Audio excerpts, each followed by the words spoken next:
Wendy Williams Experience listener line. Leave your message at the tone. And how you doing? Listen, you guys are killing us here. We're here in Jacoby Medical Center. You guys need your own comedy show, I swear. Now, Wendy, what's happening with Whitney Houston and Bobby Brown? I'd like to know that answer. I can't stand Wendy. She gets on my nerves. I still listen to her. I don't know why, but I can't stand her. The Wendy Williams Experience.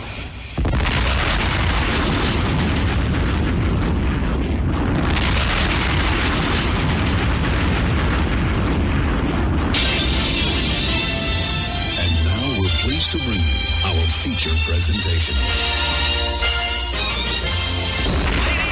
Gentlemen, what your ears are about to witness, the greatest queen of all time. Okay, party people in the house. Turn it up, yo. Turn it up. This is it. Allow me to reintroduce this. From west to east. Just better get it right. Y'all know the name. Wendy Williams. Been in this game for a while. I hate the crack. Ain't nobody. Hey, this phenomenal. Like the queen. Right here.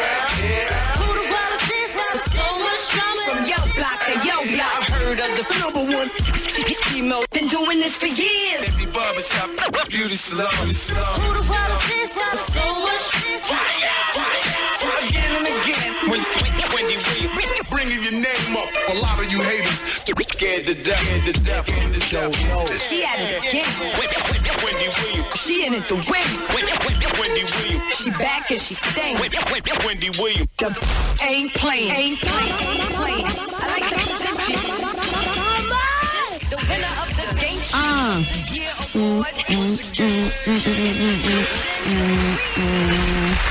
Hey, what's happening? Hey, Taryn, we have no company coming today, right? Great. I mean, I love guests, but let's be real. The best shows are when it's just me and you. We talk about all the celebrities. Okay, hi, everybody. Welcome to Wendy Williams Experience. Shalimar is here today also. Charlemagne. Calamari, yes, he's here, my dude. Also, coming up next hour, Advice Hour, I got this letter from this couple. It's really tragic. They had this huge fight on their 6th wedding anniversary, and he wants a divorce. Yes, so we'll talk about that next hour during Advice Hour. Also, have you heard the latest regarding Gayle King? Oh, how about T.I. and the shooting? How about Vanessa Williams and Rick Fox? How about Vivica Fox? What about Whitney Houston? Oh, well, now see, that's what I'm here for.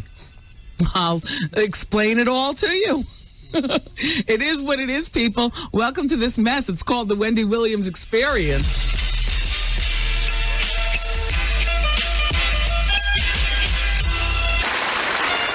Ladies and gentlemen, it is with great honor and distinction that I introduce to you the Queen of all media, Wendy Williams. How you doing?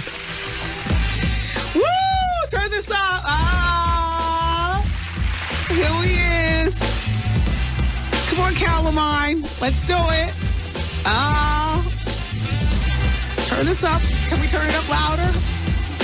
Oh, it's my headphones. Wait, let me turn these up. Ow, sorry. Yeah. This is when hip-hop was all good, boy. Straighten it out. Pete Rock and CL Smooth. Shout out to the Chocolate Boy Wonder and CL Smooth, who used to dig out my friend, who I had to break up with because she was such a groupie of this business. And ultimately speaking, a secret teller of mine. I couldn't believe it that I was dumb enough to get involved in a situation where, oh my gosh, I have a friend who is actually a group. You don't know this girl. Yeah. I broke up with her. Ayanna Von Zant helped me construct the letter. I sent it to her on the fax, the back of a listener fax one day when Ayanna was in the room. Turn this back up. Yeah. What you know about that, young'un? How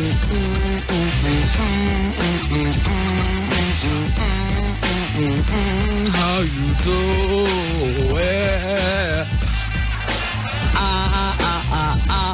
And it's a party night too? Why?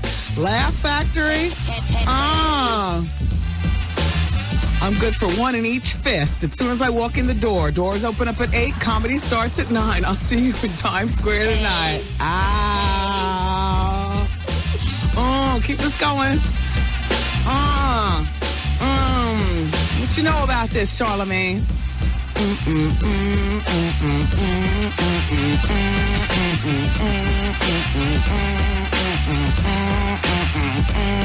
Mobb Deep was fun yesterday. No, keep this going. Hello.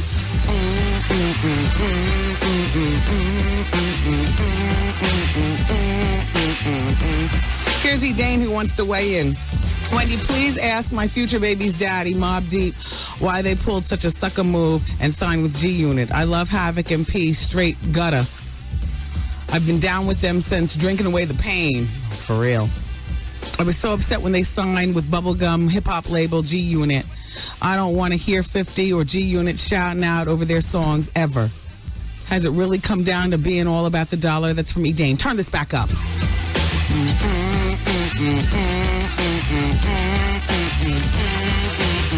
Let's talk about that T.I. business, though. What's the business with that, Charlamagne? Wait, turn this back up one more minute.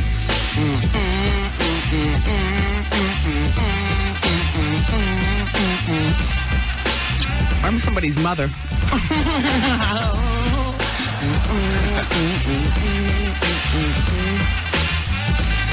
Dawn's on line number 2. She's 29 from New York. Let's turn this up. Hi, Dawn.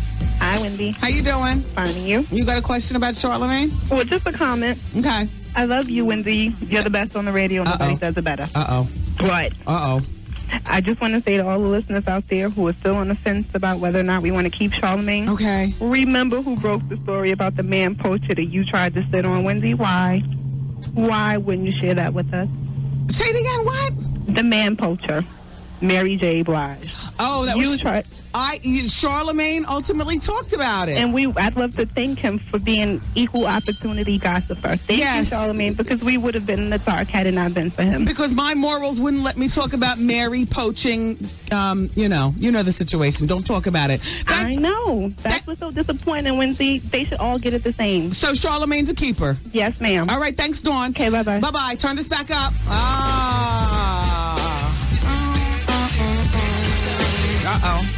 Anna's on line number 1 from Long Island. Charlamagne on salad.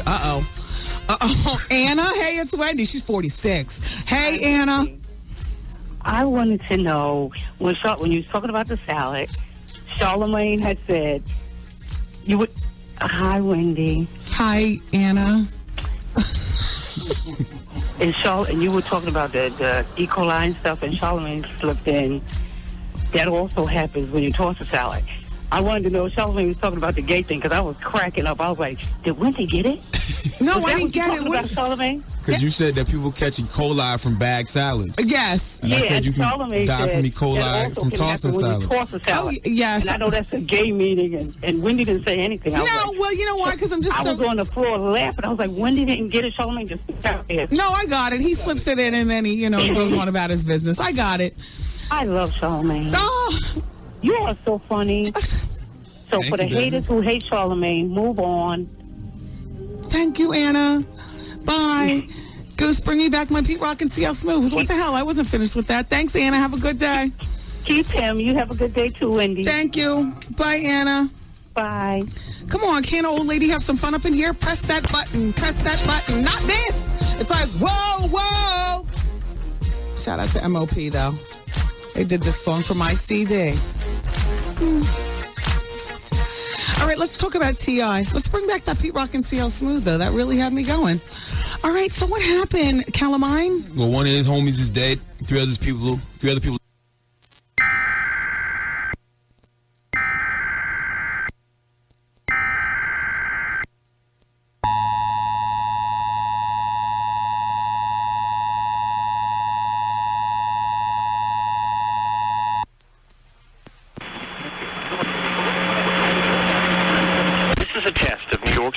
emergency alert system.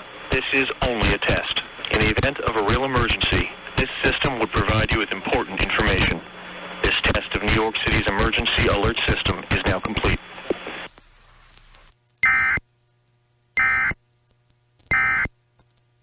On a regular basis. It is what it is. They had a shootout on I-75 in Cincinnati, Ohio. So T.I. was in the actual car where his boy was, I don't know, killed? They said it was a van that got shot, and they said T.I. possibly could have been in the van. But the dude that got shot, his name was Ferrant, if I'm pronouncing it right. If you remember on You Don't Know Me, T.I. was like, every week eat at Ferrant's restaurant and eat free. Okay. That was the guy that got killed. So, Wow. I guess the moral of the story is tossing up money is not the sign of anything but somebody possibly about to get it. That's corny. It's insulting and corny to the guys of the town. Only time you should do that is if you're in the strip club. And even then, you can't throw crazy money out of town. You know what I'm saying? You can't stun on the hometown team. Right. You got to be of the people. Yeah. If you want to show the people love, buy out the bar. It's enough, I guess, that T.I. was in this town to do a concert. It was the after party for a show with him and Young Jock, because him and Young Jock are on a little mini tour together. And everybody in the country now realizes that T.I. is platinum. He's that dude. Or that dude, exactly. He's getting hoops as well as getting tiny, as well as getting whatever, whatever money and the accoutrements of this industry. He's beyond throwing up money, so why are you tossing up money? You're insulting to the guys who are left here in Cincinnati. You're pulling our women. Our women are clamoring for the money, and dude. I don't think it was him, though. It was somebody in his entourage was throwing the money into the crowd. Yeah. But the home team in Cincinnati felt insulted anyway. Yeah. T.I. actually tried to defuse the situation and get all his dudes to leave. Yeah. But he said something like, what was the phrase that T.I. used? T.I. was telling his homies, let's go. And that means, leave. and to some people that means let's go. That's what the dude from Cincinnati thought. They said, let's go. Wow. So they was actually looking for trouble. It's a crazy situation when you get followed, leaving the club, not wanting no trouble, and somebody follows you and shoots at you. That's when you drive right to the police department. You know these rappers, they got to keep it real. Oh. They can't drive to the police department. Yeah. Unfortunately. Although we saw T.I. bitch up on the runway of Punk'd. Right? I didn't consider it bitching up. I just used that phrase because that's probably what the streets would call it. But, he didn't want any trouble. He didn't smuggle anything on a plane, and that's the way it was. You didn't see that one? I heard Rick Ross ran up on T.I. too. No, I didn't hear that. Spring Bling. What happened? Well, people thought that song, I'm Talking to You, he thought that was directed to Rick Ross and Lil Wayne. Yeah. And I heard Rick Ross approach T.I., and T.I. really didn't want any problems. That's what I heard. That's what the streets say. I've got to tell you something. There's nothing punkish about T.I. to me, not wanting those problems, whether it's from Punk'd or Rick Ross or this situation. Come on, let's go. T.I. seeing the bigger picture about business. He's a father, and most importantly, he's back with Tiny. He's a good dude too. Him, JG, to the whole PSC. I've never met him. I met him one time. DJ AM was mixing a party. Nicole Richie was also at the party up there, all skinny in the rafters next to AM. T.I. was there. This was about maybe 5 months ago. We said, how you doing to each other? I said, you need to come by the show. And that's all the words we ever had. But I've liked him since before that, including that time and now. I like T.I. And he's on parole. He don't get off parole till July. So that's one more reason to get the hell out of the club and avoid a situation. I like T.I. Have you ever interviewed him on your Yeah. T.I., Big Country, PSC, JG, they good people. You all keep it where you got it. It's Wendy and Big Country Young in the Country studio. Wendy, man. Now, my question is about the kegel. Why is it every time I try to do them, I have an orgasm? Is that normal? I don't know, but it must be pleasurable. The Wendy Williams Experience.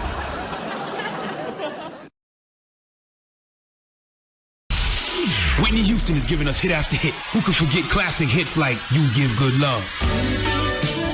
Love to me, babe. Or hits like Shoot. Shoot, babe. And who could forget one of her biggest hits, I Will Always Love You? Whitney Houston's greatest hit has never been heard until now. Ladies and gentlemen, Whitney Houston's greatest hit.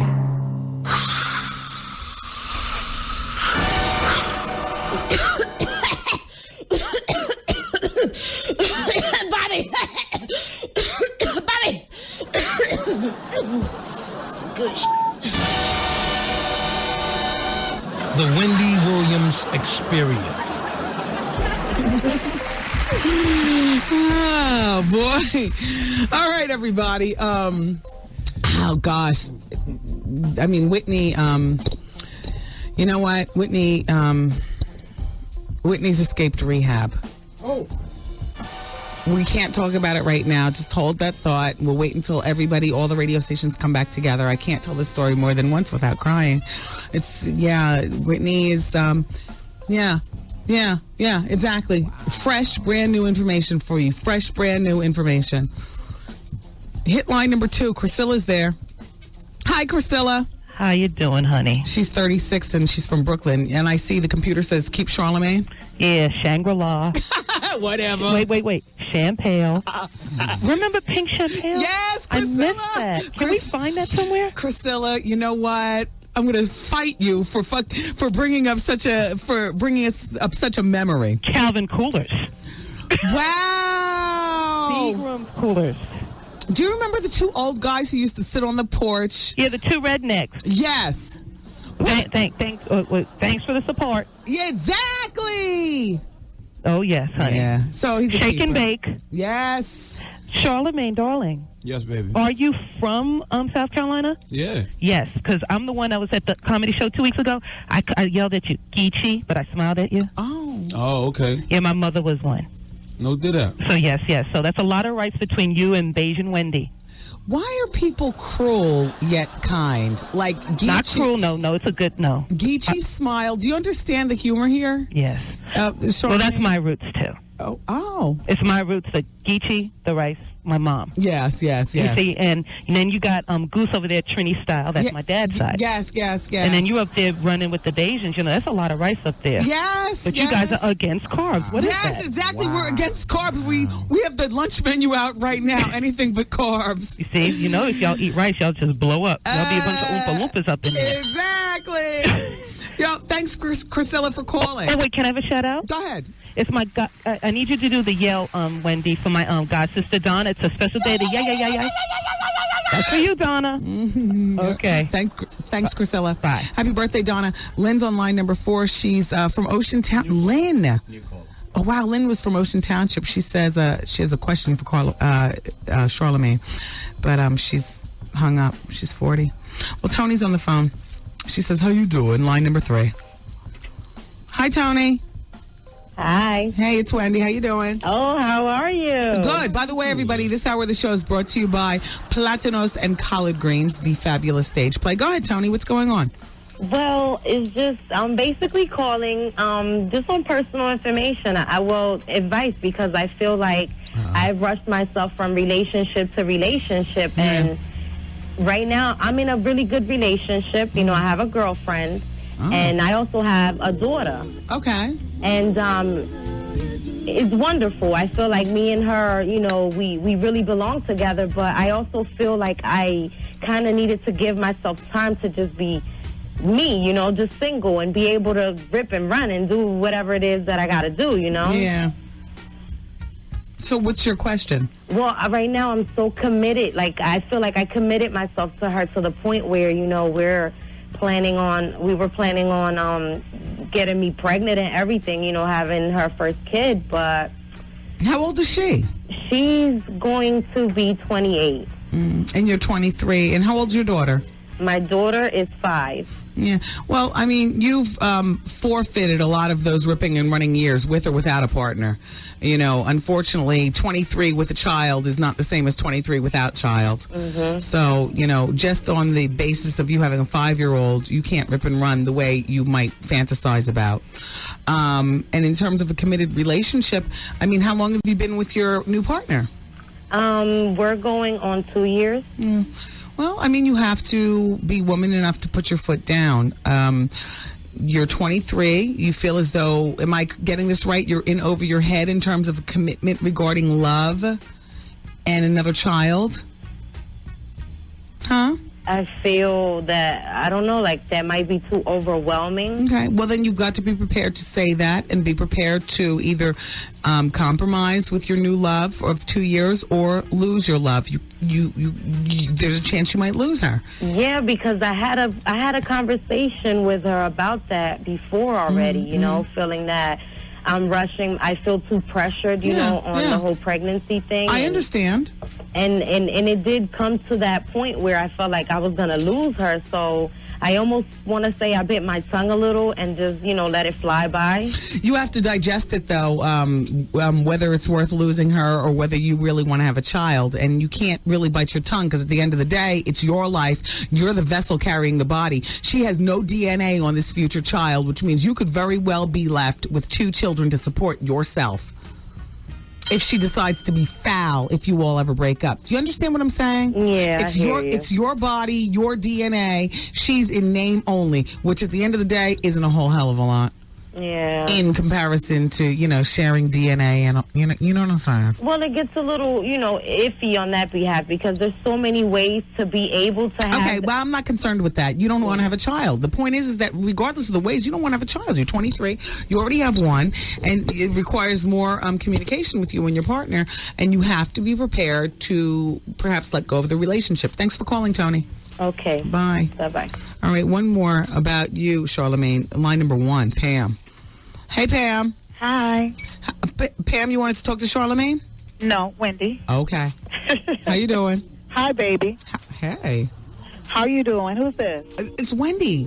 It's not. Yes, it is, and Charlamagne's listening, so let him have it. Oh, okay. I love you, and I just wanted to call to say that I think that you should be solo, Ma, because sometimes, and I'm no disrespect to Charlamagne, but there's only one queen on the show which you give sometimes direct, harsh advice, but it's real and true. You're true to the game. But sometimes he overshadows you by saying things, you know, he just like, sometimes he goes over what you say, like overboard. Yeah. And I just think you can do it on your own. After you lost the other 2 that was there, I really think right now that you can do it by yourself. It's good to have people that's going to help out from time to time or come in and might, you know, whatever. But I think you can do this by yourself, Ma. And I think, you know, no disrespect to him. I think it was better when you was just by yourself. I don't know, maybe they have something else lined up in South Carolina. You know, I don't know, baby. No disrespect to him, but I really think that you could do this on your own because I like when you was by yourself. Charlamagne? Since when Wendy was flipping back way in the days and we were having fun and way back when, used to be the showstopper by yourself. Remember when they used to have the little concerts and little basketball games? Look, Pam, listen, me and you were the same age. We both remember when we wore Carhartt and hats, but now we've grown up and it's time to share what we've learned with other people. No, it's not that. I don't mind sharing, but I'm saying I think, to me, I think the show. Yeah. I understand. I understand. That's all. So thanks, I love you. And if he's there, then I'll give him time and I'll support him as well, too. But I think there's going to be one queen on the show, and I think it's you. And at the end of the day, you say F Charlamagne. No, I don't. I do.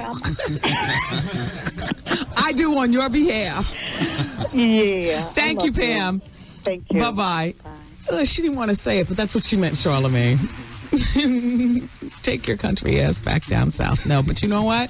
Well, Charlamagne is here, and you know he can take it because he can dish it. One of the things about Charlamagne that made him like stick out, you know, above and beyond, you know, all other jocks, you know, doing it is that Charlamagne is a little reckless with his, and I like that.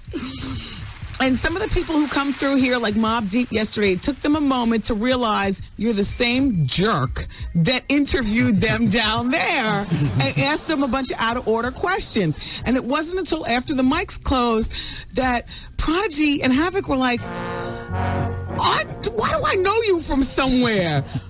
And then Charlamagne was like, and I was like, and they were like, and they dug it, but they were like, why do we know you? Yup. He was that Dills from down south. And so now he's here and he's with me. Anyway, tonight, everybody, don't forget about part 2 of the biggest house episode ever on Fox 5. House is the medical mystery. Big, baffling. You won't believe what happens tonight on House at 8 p.m. You and Goose together will be there watching House.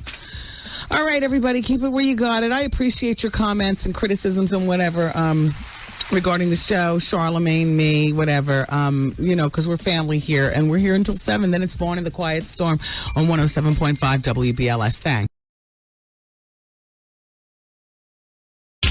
Yo, did you catch this flashback? Wendy Williams as Charlemagne the God. Yeah, I'm from Columbia, South Carolina, too. That's the place where Tyler Perry comes with Billy D. Williams to get his down low freak on. And yes. How you doing? Yes, how you doing? It's a place called the in Columbia, and it's a dude that's been working there for like ever, and he says Tyler Perry and Billy D get it in. Yeah, when Tyler Perry comes to do his shows, Billy D be backstage and they do the kissing and all that. Don't say that. This is These are not the views of Wendy Williams. We have sideways ways of saying things here, and you just talk straight up. Yeah, well, I'm just telling you what I heard. How you damn doing? How you doing? We got him. This it right here. Miss a day, miss a whole lot. Coming through your speakers, boy. It's Wendy, man. Broadcasting live, it's the queen of radio, Wendy Williams.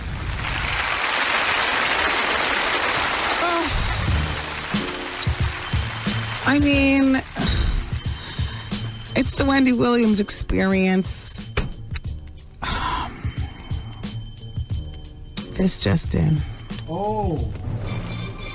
Drug-ravaged Whitney Houston has bolted from rehab, and friends now fear she'll end up dead within 12 months.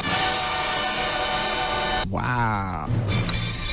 The Globe magazine. Shut up, I believe it. It's like the Inquirer and the Star. Why not? As the Globe magazine photos show, the troubled songbird appeared oddly relaxed as she lounged by the pool at the Newport Beach, California hotel just days after fleeing an Arizona drug rehabilitation center. But those closest to her are terrified that she's on a fast track to an early grave due to her drug habit that she hasn't been able to shake. There's no way that girl can keep going like she is. At this rate, we're afraid Whitney will be dead in a year. She's on a drug-fueled bullet train to destruction. All these stints in rehab, that's just hogwash. It's all play acting. Whitney goes through the motions of trying to quit drugs for a week or two. Before you know it, she's checked out and is back on the stuff big time. A top rehab expert familiar with her history agrees that Whitney is in dire straits. I don't expect her to last for very long, says Lynn Tedman, clinical director of Choices Recovery Center in Florida. When you become a drug addict, you become apathetic, and the body begins to break down due to the drugs and the malnutrition. Wow. Every time an addict takes a hibit, he or she risks a heart attack or stroke. This rabbit, Wibbit Nibby, is gonna die. Sources say that Whitney's family and friends forced her into rehab after a blistering expose unveiled all the sordid world of drug abuse. In an attempt to shock her and sober her, her sister-in-law, Tina Brown, snapped disturbing pictures of Whitney's bathroom in the mansion in Atlanta, the sink, the counter littered with cocaine and crack pipes and drug paraphernalia, along with empty beer bottles. Tina, a recovering addict herself who admits yada, yada, yada, boom, boom, boom, boom. Whitney's out. If she switch it up to just crack, she'll never die. Crackheads do not die. They are like roaches. All them dudes out there that be hustling know fiends that they known for years. Still rolling the block. She can catch a bad one, though. I mean, that's like, fun to, joke with and stuff like that. But one wrong pull off the peace pipe. Whitney's a woman of a certain age. She's got other things, stressing her out. She's not a free to be crack addict. She is a crack addict with, constraints, like who's going to roll up in here and see, who's going to take this picture. She's got to be riddled with guilt regarding her daughter, her husband. She's not a free-to-be crack addict. Like, you know what I'm saying? Like those crack addicts that survive for years, those are free to be. They've never been nothing but crackhead. Right. Whitney's a crackhead with stress. She's got to dodge Sissy, Bobby Chris, the National Enquirer, Us, and Us Weekly. I mean, us, the people, and you know what I'm saying? You understand what I mean? We're going to the Mission Impossible 3 red carpet tonight, me and Calamine. Once again, the tranny and the killer make an appearance. Me all 6'3" and everything. Him looking crazy. Although you look all cleaned up today, Calamine. Maybe it's your Aniche jacket or something. Might be. I don't know. That's a nice color on you. What are those? Your Arthur Ashes? Yeah, these Arthur Ashes. They're real comfortable too. What you know about? Shout out to Reverend Ron. People are going to be there. I don't know. Who goes to a Mission Impossible 3 screening in Harlem at the Magic Johnson Theater? See, I'm trying to think like, okay, clearly Tom Cruise ain't going to be up in there.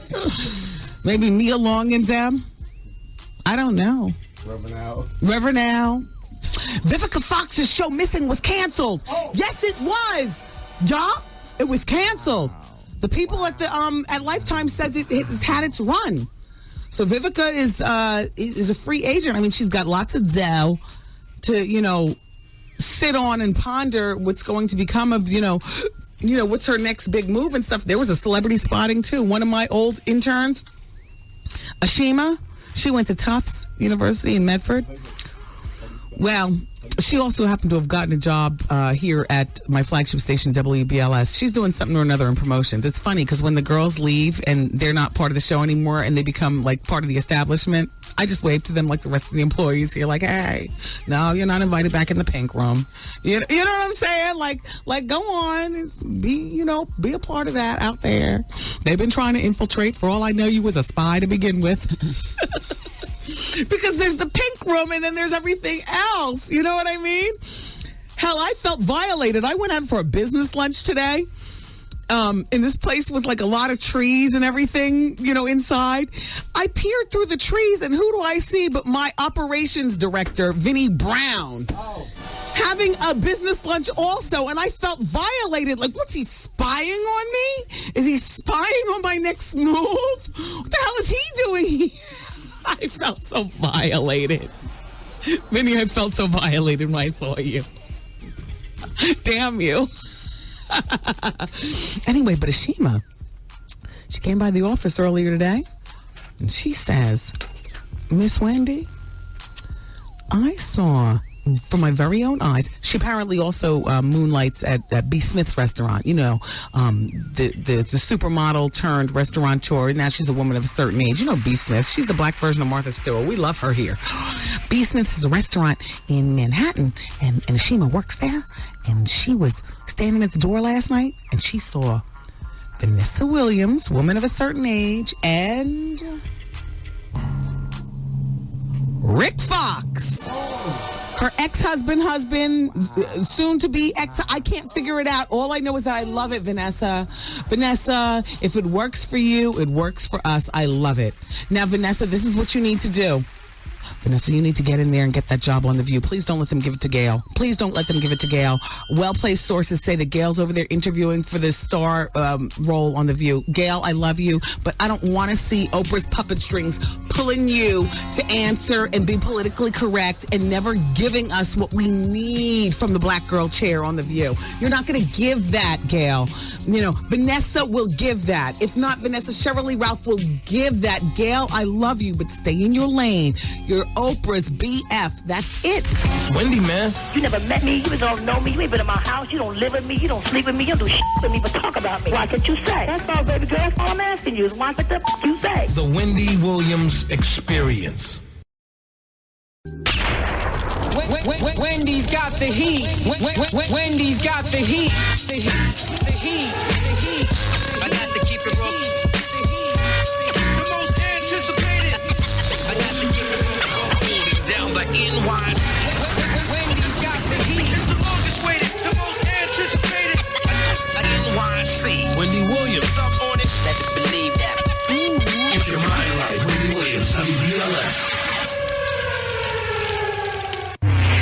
problem? Wendy, should I stay with him or should I just leave him? It's Advice Hour. I feel like I have no choice but to be a sister to her and to love her. You need to blow him up. Yeah. In front of the family. Her husband needs to be there on the side and let her know how he wrecked her life. Wendy, girl, I'm pregnant by my brother-in-law. Should I keep this baby? You wretched whore. Call Wendy, 866-GET-WENDY. Fax Wendy, 866-WENDY-FACT. Advice Hour starts now.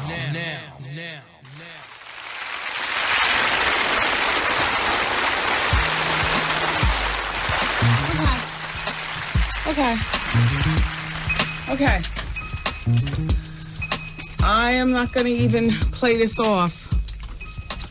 I don't have a medical minute. Oh. Yeah, well, I'm sorry. I'm out of breath and I've been running around. And I'm sorry. You know what? I'll do the medical minute in a few minutes. In the meantime, this is not normally how I like to operate. But we can always just dip to the phone lines for advice. It's Advice Hour here on the show. And the number is 866-GET-WENDY. Hello, hi, you're on the radio. Hi, how are you? I'm doing well. How are you today? Good. Who's this? This is Wendy. Oh, hi, Wendy. Yeah, sorry for that. What's going on? Well, I'm a new listener, and I just, I was wondering if you could give me some advice. Okay. I went out with this guy April 18th, and we had a good time, and he said that night that he wanted to see me again. And I know that he holds down 2 jobs, and everything that he said I've checked out is all legitimate, so I know he really is involved in having a full schedule. And we spoke maybe one other time on the phone and one other time over email. And I just haven't heard from him now. I know he has best intentions to get together. Okay. But, I mean, this is from April 18th that I'm waiting. Yeah, he's not going to call you. You don't think? Well, I'm not a guy. How old are you? I'm in my 40s, early 40s. Yeah, so is Goose. Goose, he's not going to call, is he? No, he's not going to call. Really? Even if he said, oh, we got to get together again? He was not being forthright with you, letting you know that there's something about you that he couldn't see himself with, not even for sex. Wow. Yeah. Really think that's true? Yeah. I mean, I'm not like an unattractive person or anything. So, you know what? Once a guy gets in his 40s, I mean, correct me if I'm wrong, because guys like to see beauty from 0 to 100. But He's in his 30s. But once... It's okay. Once a guy gets to be mature, and that could be 20s, 30s, 40s, 50s, 80s. Once a guy gets a certain amount of maturity, looks are only 50% of the business transaction, because relationships are business, and there was something about you as you fit into his life that he was not able to see working out. Goose, I have a question then. Why did he email me and say that he wanted to see me then? Because it was easier than calling you and saying that he doesn't want to see you. Goose, do I have it correct? Well, no, we spoke one time on the phone. Yeah, that's only once. Yeah. When he emailed you, he was emailing you because it's not a two-way conversation. Yeah. All right. Thank you. When did you get that email? Like right after we met. April 18th. Yeah, and then he followed up with a phone call. And when was that? Just recently. He called her. What did he say on the phone? He's like, oh, I'm really sorry. I've just been so busy. I want to get together. Maybe we'll spend the day in the city or something. Goose, when you really care for a girl, you make time between April 18th and May 3rd. That's what I think. Yeah. Don't call him anymore. You'll be playing yourself. Okay. Cool. Yeah. Oh, I'm All sorry. Right. Take care. Bye-bye. Thank you. Nice talking to you. Bye-bye. You too. Bye-bye. Hello? Hello? Hi, it's Wendy. How are you? All right. Good. Turn your radio all the way down, okay? Okay. Okay, so what's going on? Nothing. This is Advice Hour? Yes, it is. This is Wendy ringing for real? Yes, hi. Oh, my God. I'm on the radio? Or I'm just talking? Well, I can't be because I'm listening. Well, I'm listening a little bit. Okay. Let me calm down. I can't believe I'm on the talking to Wendy Reyes. Okay, let me tell you what's going on. I'm doing mystery shopping, right? Okay. And I'm going on MapQuest to get directions, and they giving me these whacked out, bogus directions, got me all over the world for a job that takes like 5-10 minutes. Yeah, they always got me running around for like 45 minutes just looking for the place. Yeah, MapQuest is good for that. I just can't believe it. I just wanted to know if there was any advice you can give me as far as trying to talk to them or let them know about themselves, because I had this problem all the time with MapQuest. It's like the 5th, 6th time. Well, here's the thing. There's no getting back at MapQuest regarding it, but what you should always keep in mind is that MapQuest gives you directions, and they'll get you to where you want to go, but the directions are twice as long as if you knew your own way. So my advice to you would be, if you're using MapQuest, and especially if it's for a job interview, plan your time better. Okay. This is not MapQuest's fault. It's your fault. You knew what you were going in for. Yeah, you know, could you help me there? Could you please tell me, is there any other entity? Well, I mean, I don't know where you're going. Good luck with your job interview. Thank you. Fall back on that urine test until you get some of that special tea from the GNC, too. Hello? Oh. Hello, hi, it's Wendy. Hi, it's Wendy. Hello? Hey, what's going on?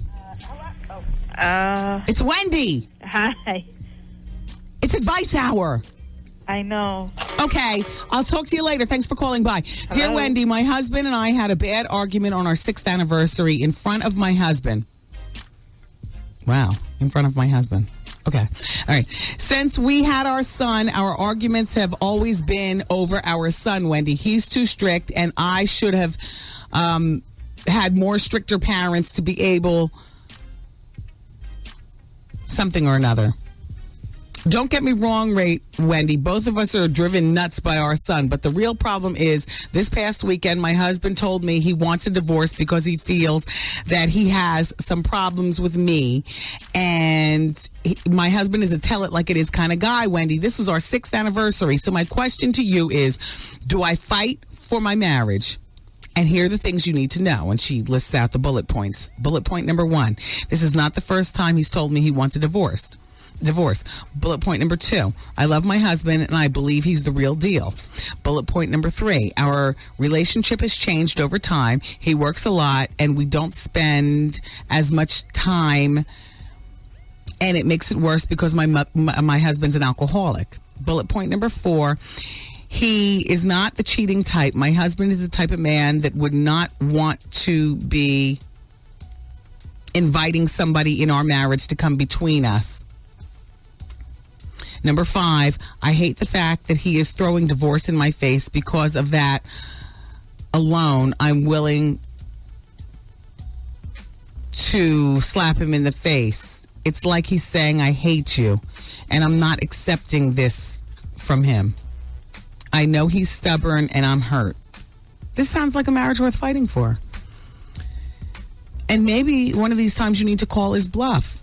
See, that turns that divorce talk right around. You want a divorce? Let's go. You know what I mean?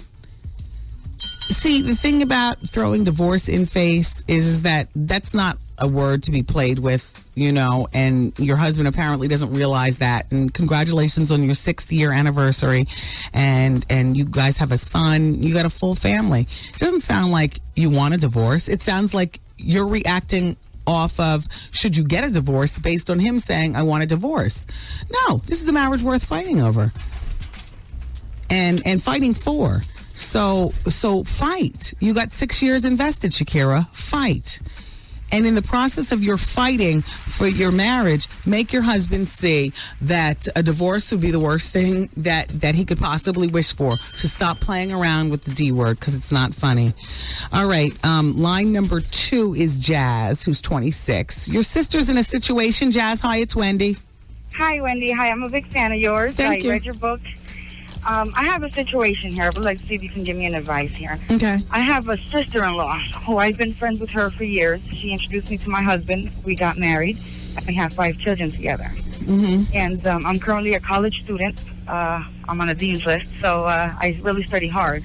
But my whole point of calling is my sister-in-law is upset at me because she went to my house to fight her husband's ex-wife, and I stopped the fight because I don't believe in fighting inside my house with 5 kids in there. Oh, gosh. Wow, you're 26. You got 5 kids? Yeah, I got 5 kids. How long you been married? I've been married 4 years, and I've been with him for 8. Good for you. Okay. Wow. So your sister-in-law is the problem?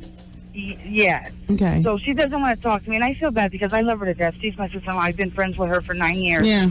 And I love her to death and everything, and I don't know what to do. Like, you know, it's like I'm stuck in between 2 walls because if I don't talk to her, then I feel bad. And if I talk to her, I feel like she's going to use me again. Well, you have to remember, even though your sister-in-law introduced you and your husband are the stronger bond. Yeah. You know, her brother, it means more to you than she does. Yeah. Do you understand what I mean? Yeah, but I try to talk to her and get along with her because of my husband. I always believe in family bonds. I understand. What does your husband feel about you all's relationship, you and your sister-in-law? He tells me that he don't even bother with her. Okay. But, well, I mean, you know, this sounds like, I mean, if it's going to work, then it's going to work. And if it's not, it's not. I mean, have you called her and talked to her? Have you invited her out for lunch where you guys can talk without children being around and your husband and stuff? yeah, well, I wrote her a letter apologizing for anything if she felt like I was taking the other woman's fault, which I really wasn't. I just didn't want no, fighting in my house. I mean, my daughter was crying because she sees her aunt trying to fight this lady, and I'm like, no, this can't happen. Yeah. So, I mean, I wrote to her, and I apologized to her for anything I may have done, but I always do the apology. Other people tell me it wasn't my fault, that I did the right thing for her, for me stopping the fight in my house, and that was disrespectful for her going to my house. Does your sister-in-law have a family of her own? Well, yeah, she just got married with this guy. Do you think that marriage has smoothed her out at all to understand the maturity level of a person not wanting to fight in their house? Yeah, I don't know. You know what? Your sister-in-law will be your sister-in-law for as long as you're married to her husband, which hopefully will be forever. She'll be there when she's ready. You'll be there also. In the meantime, focus on your husband and your children. You got enough to worry about without worrying about the sister-in-law. She'll be there. She's not like a regular friend. She's family. She will be there as long as you're with her brother. Yeah. Yeah. Don't sweat it. Have a good summer. The kid's going to be in camp? No, I have them all summer, and then I got college this summer too, so I'm booked all summer. Wow. How old's your oldest? My oldest is 8, and my youngest is 2. So what does the 8-year-old do during Monday through Friday during the summer? I got him in baseball and football, and then I got my other girls in cheerleading. Good for you. Listen, you're carpooling, you're educating yourself, you're cooking dinner by 5 o'clock. You got enough going on. Your sister-in-law, you did the best you could. You wrote the letter. You made a valiant attempt. Hopefully she'll come around. Otherwise, don't sweat it. And like I said before, I love her to death. So, yeah. You know what I mean? I try to keep the relationship going and keeping it good. Keep that love in your heart, and hopefully she'll come around. All right. Thank you so much, Wendy. You're welcome. It was a pleasure talking to you. Bye-bye. Bye-bye. I wouldn't suggest reaching out to her anymore. You know what I mean? Goose, it looks like you're about to do something lively over there with the pressation. Are you about to press me out of a break? Mother's Day is coming. Don't forget your mother on Mother's Day. If you happen to be a mother, a card, a little something to your own mother.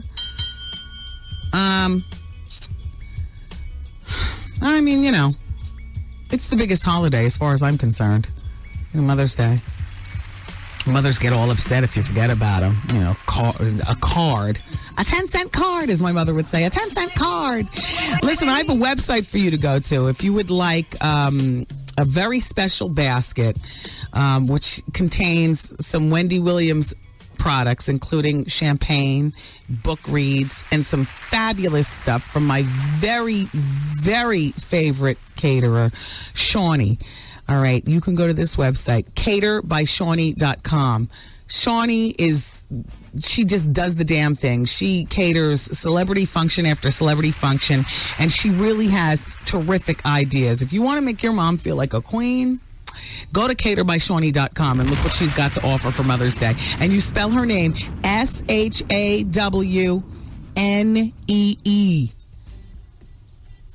caterbyshawnee.com. There you go. All right. And happy Mother's Day in advance. Okay. Andrew, I see you. Denise, I see you.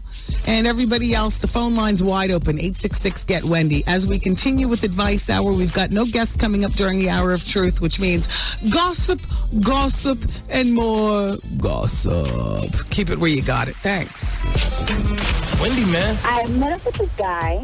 We were together. We were at his house, and why do you think his thing wouldn't work? Do you think maybe he's... How you doing? The Wendy Williams Experience.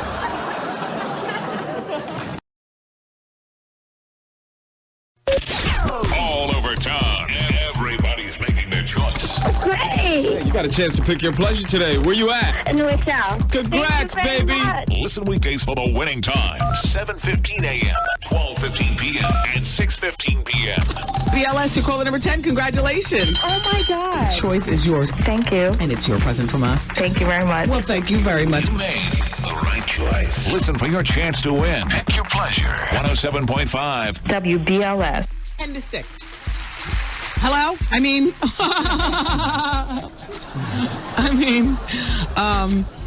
Yeah.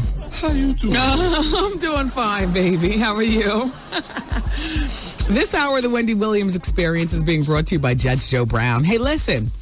The New York City Department of Health is encouraging you to quit smoking by calling 311 for more information. It's still Advice Hour here on the Wendy Williams Experience. And, I do what I can. By the way, I got that Wendy's Medical Minute coming up in a few moments. I told a few people, hold on, I'd be right to them. Let's see, is Andrew still on line number 3? Andrew's 20 from Connecticut. He's got life issues. Oh, Andrew. Hi, it's Wendy. How you doing? Good. What's going on, hon? All right, look. I'm being pulled right now in more than one direction, and it feels crazy. Okay. Academically, I'm a bright man. I'm in college right now, and I want to be a psychiatrist if that's where I choose to go. But the other direction I'm being pulled in is music. Okay. I love music. I've loved it since I first heard it. And it's the rush that it gives me. When I'm mixing... Don't use all the salt, Charlamagne, please. Sorry. Go ahead. It's lunchtime here in the studio, and I see old country doing just what countries do. Too much grease, too much salt. Yeah. Go ahead. But it's just the rush that the music gives me. The feeling that I feel. And I know that that's something I want to do. But like everybody says, music is a shot in the dark. Yeah. And, if I've always heard if it's your passion, if it's what you love doing, follow it. What is it about music that you love? Like what branch of music? Well, what do you mean by branch? Do you mean what aspect? Producing, rapping, singing, radio DJing, MCing, keyboard, instrument playing. He wants to score gay porn. Record executive. Yeah. I like producing. I like making beats. Yeah. All right. And I like to rap. My lyrics are pretty deep. I've been through a lot in my life. And just the chemistry that I have with the music, the way I put my feelings into this music, it just sometimes it scares me, you know what I mean? But I like that. I like to DJ and I like to produce beats. Okay. But at the same time, my God-given talent is academically, and the way I speak to people, the way I present myself. Don't blow and it. It's just I don't know which way to go, and I don't know how to decide. And like people say, you can't straddle the fence, and I don't know which side of the fence that I need to be on. You can do both things now. You're 20 years old. You don't have to make a definite decision on either one. I just like the fact that you're focused and you have your plan A and you have your plan B. The fact that you're academically gifted, that's something that many people, including me, did not have. Go for the academics, do the music as a hobby, take your hobby seriously, but please don't mess up your education. Keep your eye on the educational prize. For with that, you'll be able to work well into your 70s and 60s and retire. And you just, if music happens to come off, great. But please don't just drop academics to pursue music as a full-time thing. Yeah, but the thing that makes it harder is that I work full-time and I support myself. And the reason is because both of my parents are dead. The way he said it, he could have said deceased. Damn. So basically, I'm on my own. You Yes. know, and I'm just taking it day by day. You know, and that makes the decision harder because all that pain. You know what I'm saying? Everything that I feel in my heart. All those nights that I've been through that I couldn't sleep, I couldn't even close an eye. Yeah. You know, all that goes to my music. All that pain, all that feeling. All right, And well, keep that to your music on the weekends and after hours when your practice is closed. Stay with the books, and I wish you well, Andrew. I wish you well. Let me see. Janice is on line number 6. She's 39, and she's got a question about the wedding ring. She's got an update. Wait. Janice? Yeah. Hi, it's Wendy. We've talked before? Yeah. Okay. Tell me what we talked about, and then give us the update. Okay. We talked about Life Jennings. Okay. And I called surprised that you weren't on top of all of his records. No, you're right. Okay. And I'm still not.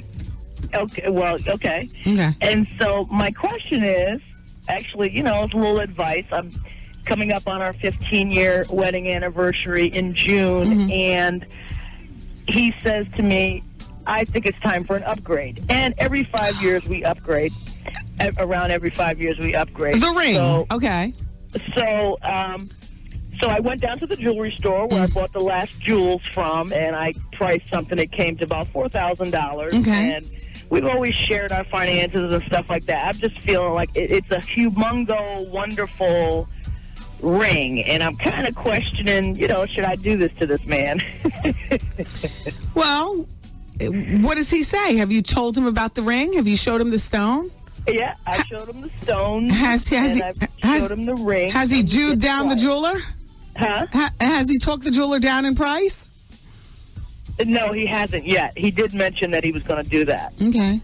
Well, he's not going to sign off on something that you all can't afford. I mean, does he have Negroidian expenditure ways? What do you mean? Does he act like a typical black man where rims come before the house? The jewels come... Okay. No. Typical black man in the media, I should say. You all. Yeah, no. Well, that sounds like a we decision. Not just you, but both of you all. Yeah, that's true. I mean, you know, he's the one who told you let's upgrade, so you went and you picked out what you wanted. That's right. Now, if you all can't do it, or if he's not willing to spring, then you got your answer. I would introduce him to the stone, though, and the jeweler. Okay. And leave the jeweler and he alone to talk mano a mano. Okay. Because as I've learned, jewelers do try to get slick, you know, as well as car people. When women come in, they mark up the price immediately by, 10-12%. Just because they see you got hips and boobs. Yeah. So, leave your man alone with the jeweler to talk that man talk. Okay. Yeah. All right, Janice. Okay. Thank you, and congratulations. 15 years is huge. Ring or no ring? Yes. That's huge. All right, very good. All right, keep doing the damn thing. Thank you, Janice. All right, bye. All right, you all. I got a tub of tuna and a hard-boiled egg with my name on it. It's okay. I don't have any bread with it. Thank you. And thank you, LA Weight Loss, for teaching me. But we will be at when I say we, I'm talking about the collective, me, Charlemagne, of course, Drew Frazier, and the rest of the comedians will all be at the Laugh Factory tonight. Doors open up at 8 o'clock. The comedy starts at 9. I am particularly looking forward to the Laugh Factory tonight because we've had a nice stretch of weather, and something about the beautiful weather coming off a productive day on the radio just makes me want to just sit and laugh and drink and have a good damn time. Yes. Definitely. Thank you, China. Also, a special shout out to everybody in New Jersey. I know I just talked about Mother's Day a few moments ago, but don't forget Mother's Day weekend. It's actually Friday.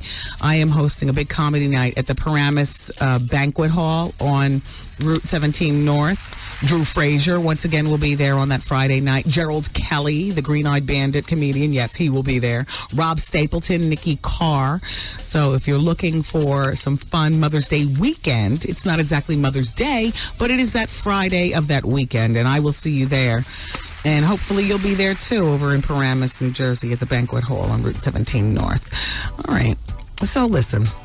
We're going to keep this break moving, and we will be back. Rashida, Natasha, and... Oh, here's a website. Thank you, Zoe. Hey, if you're interested in going on to that Mother's Day comedy show, which is actually that Friday night, 2 days before Mother's Day, you can go to Dedicated Entertainment, Dedicated ENT, abbreviate entertainment.com, dedicatedent.com. Okay? All right, good. All right. Shout out to Dedicated Entertainment. We're going to continue with this break. Don't forget, Vaughn's coming up at 7 o'clock with The Quiet Storm. Before that, of course, it's your chance to pick your pleasure and win right here on the Wendy Williams Experience at 107.5 WBLS. I am not giving you a how you doing. It's just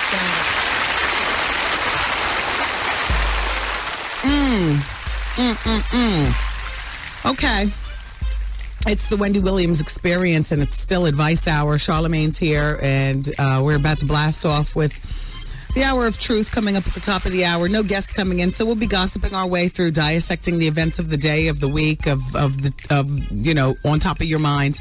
And, of course, the phone lines will remain open. In the meantime, we do a people poll question here every single day. Yesterday's question was, if you're over 30... And this is based on the Joey Buttafuoco and Amy Fisher, as well as some of you other freaks who like to mess around with, younger people, like 18, 17, 16, and you're like in your 30s and 40s and 50s. Question was yesterday, if you're over 30, would you date an 18-year-old?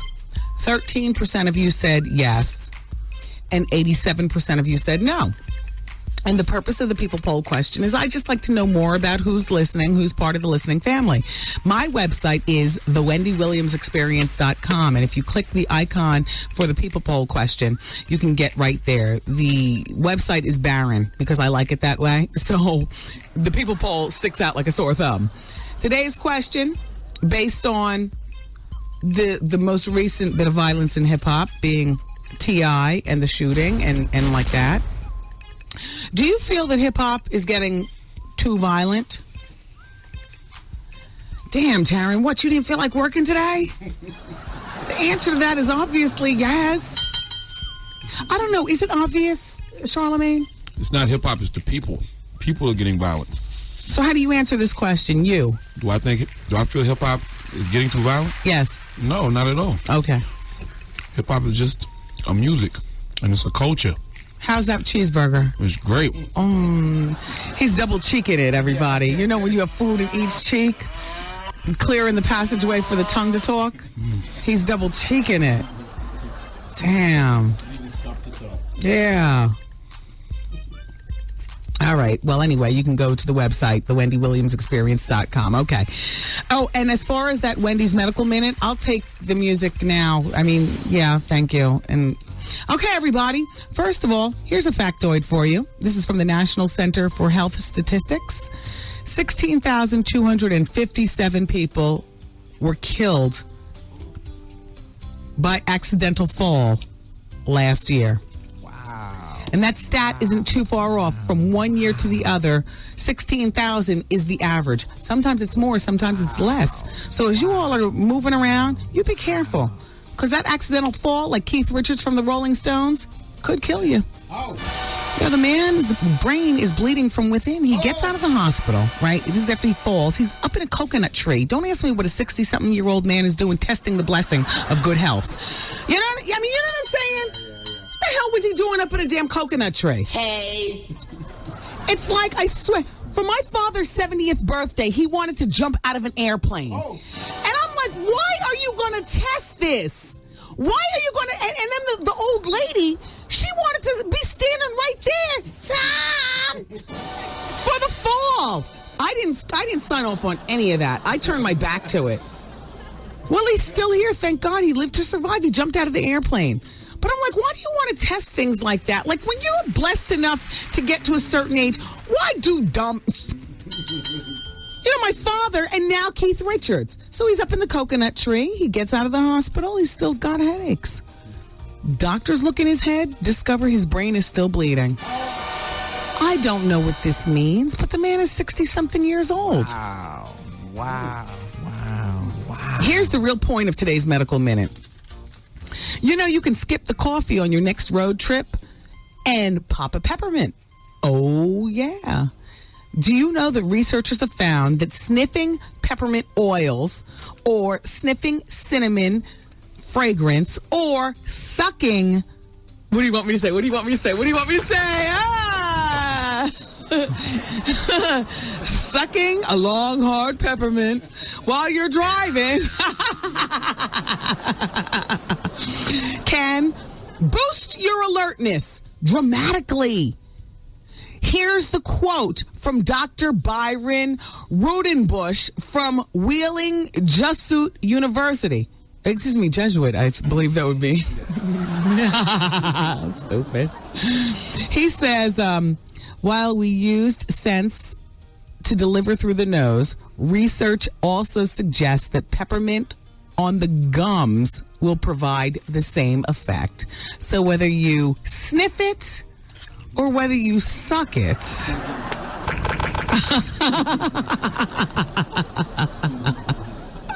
A good time is to be had by all. Wow. Happy driving, everyone. Summer vacation's almost here. Seriously speaking. Let's get to the telephone. Natasha is on line number... No, Natasha, I'm not taking a celebrity spotting during advice hour. Okay. Just start pressing, Goose. Start pressing. My computer's not updating me. Hello? Hey, Wendy. Hi, how are you today? All right, this is Rashida. I just called you not too long ago about the MapQuest thing. Yes, Rashida. I had to call you back, though, because my mother said I sound so retarded on the radio. Yeah, you sounded a bit dippy. Yeah, okay, though. I was just a little happy I was on. But let me tell you what's going on. Okay. All I really wanted to know was there another website I could go on instead of MapQuest to find different routes and areas to go different places. Yeah, Shireen, our intern, is trying to shout one out. What'd you say? Yellowpages.com. Oh, okay. Okay, thanks, Rashida. All right. Hello? Oh, I'm sorry. Hello, hi, it's Wendy. Hi, Wendy. How are you? Good. Turn your radio all the way down and we can talk, okay? That's my phone. Okay. Yeah, hello. What's happening? Not much. I want some advice. Okay. All right. So, I have a friend who's a decade older than me. Huh? And I have a friend that's a decade older than me. That's, huh? Huh? What'd you say, Charlamagne? I don't know what this autistic young lady's trying to say. Wait, I didn't understand what you said. Me? Yeah, you have a friend that what? Is 10 years older than me. Oh, okay. So we fooled around we're kind of fooling around or whatever. Mm-hmm. I lost my virginity to him. Oh. And he tells me you didn't feel like a virgin. But I didn't let him really go all the way in because he's really, he's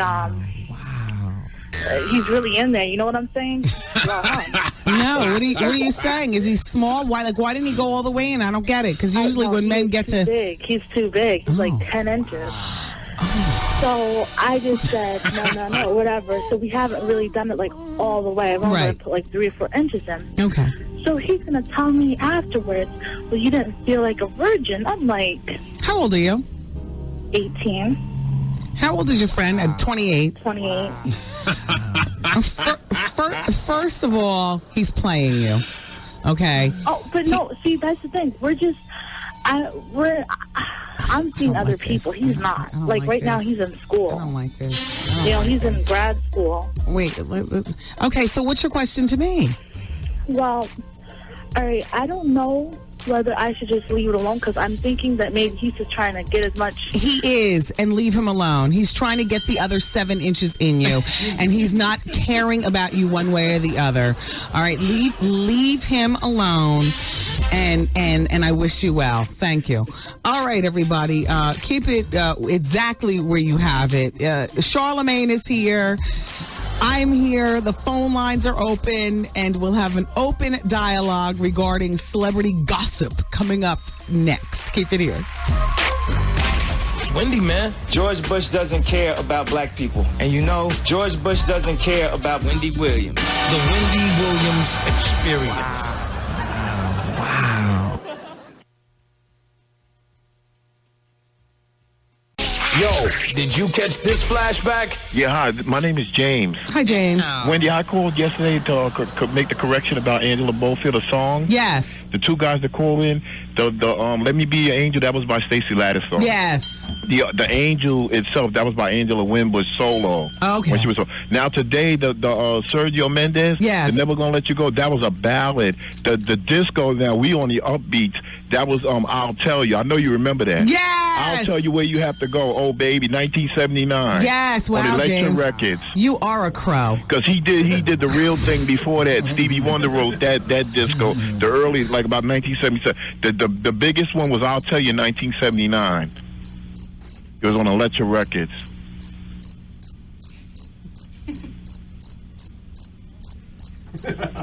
Wendy?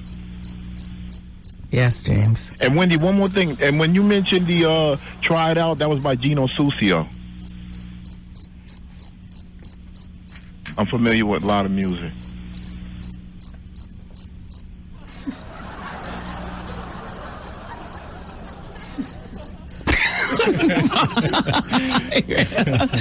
Okay. Thank you, James. All right, thanks. Have a good evening. We love you for listening. Bye-bye. All right, bye. We got him. This it right here. Miss a day, miss a whole lot. Coming through your speakers, boy. It's Wendy, man. Yeah, you know what I just found out that I didn't know? Well, Drew Frazier, who normally hosts the Wendy Williams Comedy Experience every Wednesday night at the Laugh Factory, is out of town. But we've got Brooklyn Mike tonight. For those of you coming to the Laugh Factory in Times Square, and give it up for Brooklyn Mike. He's going to be hosting the Laugh Factory tonight. Equally as funny, always entertaining, and I'll see you all there. You know, Tiger Woods' dad died. Yeah, Earl Woods. He was determined to raise a good son and a role model, a golfer. Tiger's turned out to be just what Earl Woods wanted to be. The driving force behind the Tiger Woods phenomenon. He died this morning at his home. He was 74 years old. Here's what Tiger says. My dad was the best friend and greatest role model, and I'll miss him deeply. I'm overwhelmed when I think of all the great things he accomplished in his life. He was an amazing dad, coach, mentor, soldier, husband, friend. I wouldn't be where I am today without him, and I'm honored to continue his legacy of sharing and caring. Now, you know, Earl Woods, Tiger's father, was diagnosed with prostate cancer back in 1998. We all remember that. He was treated with his radiation, but the cancer returned in 2004, and it spread throughout his body. There was nothing the doctors could do. So last month, he was too frail to travel with Tiger to the Masters for the first time. And his son finished tied for third. Wow. And now Earl Woods has passed on. I'm sorry to hear about that, Tiger. Speaking of Tiger, hey, Charlemagne. Jermaine Dutton, actually. I have an email from Jermaine Dutton who says, Charlemagne the who? No, please. His corny, homophobic jokes and over-curious about gay gossip of famous brothers delivered in his naturally mousy feminine lisp. I thought I was listening to J.L. King's little brother. We listened to the WWE for Wendy. Enough with all the... That's the Wendy Williams Experience. Enough with all the damn sidekicks. No one trying to hear all that, ma. And that is from Jermaine, who's shouting out to the NYPD, 23rd Ward. How you doing? Maine? Nothing. It is what it is.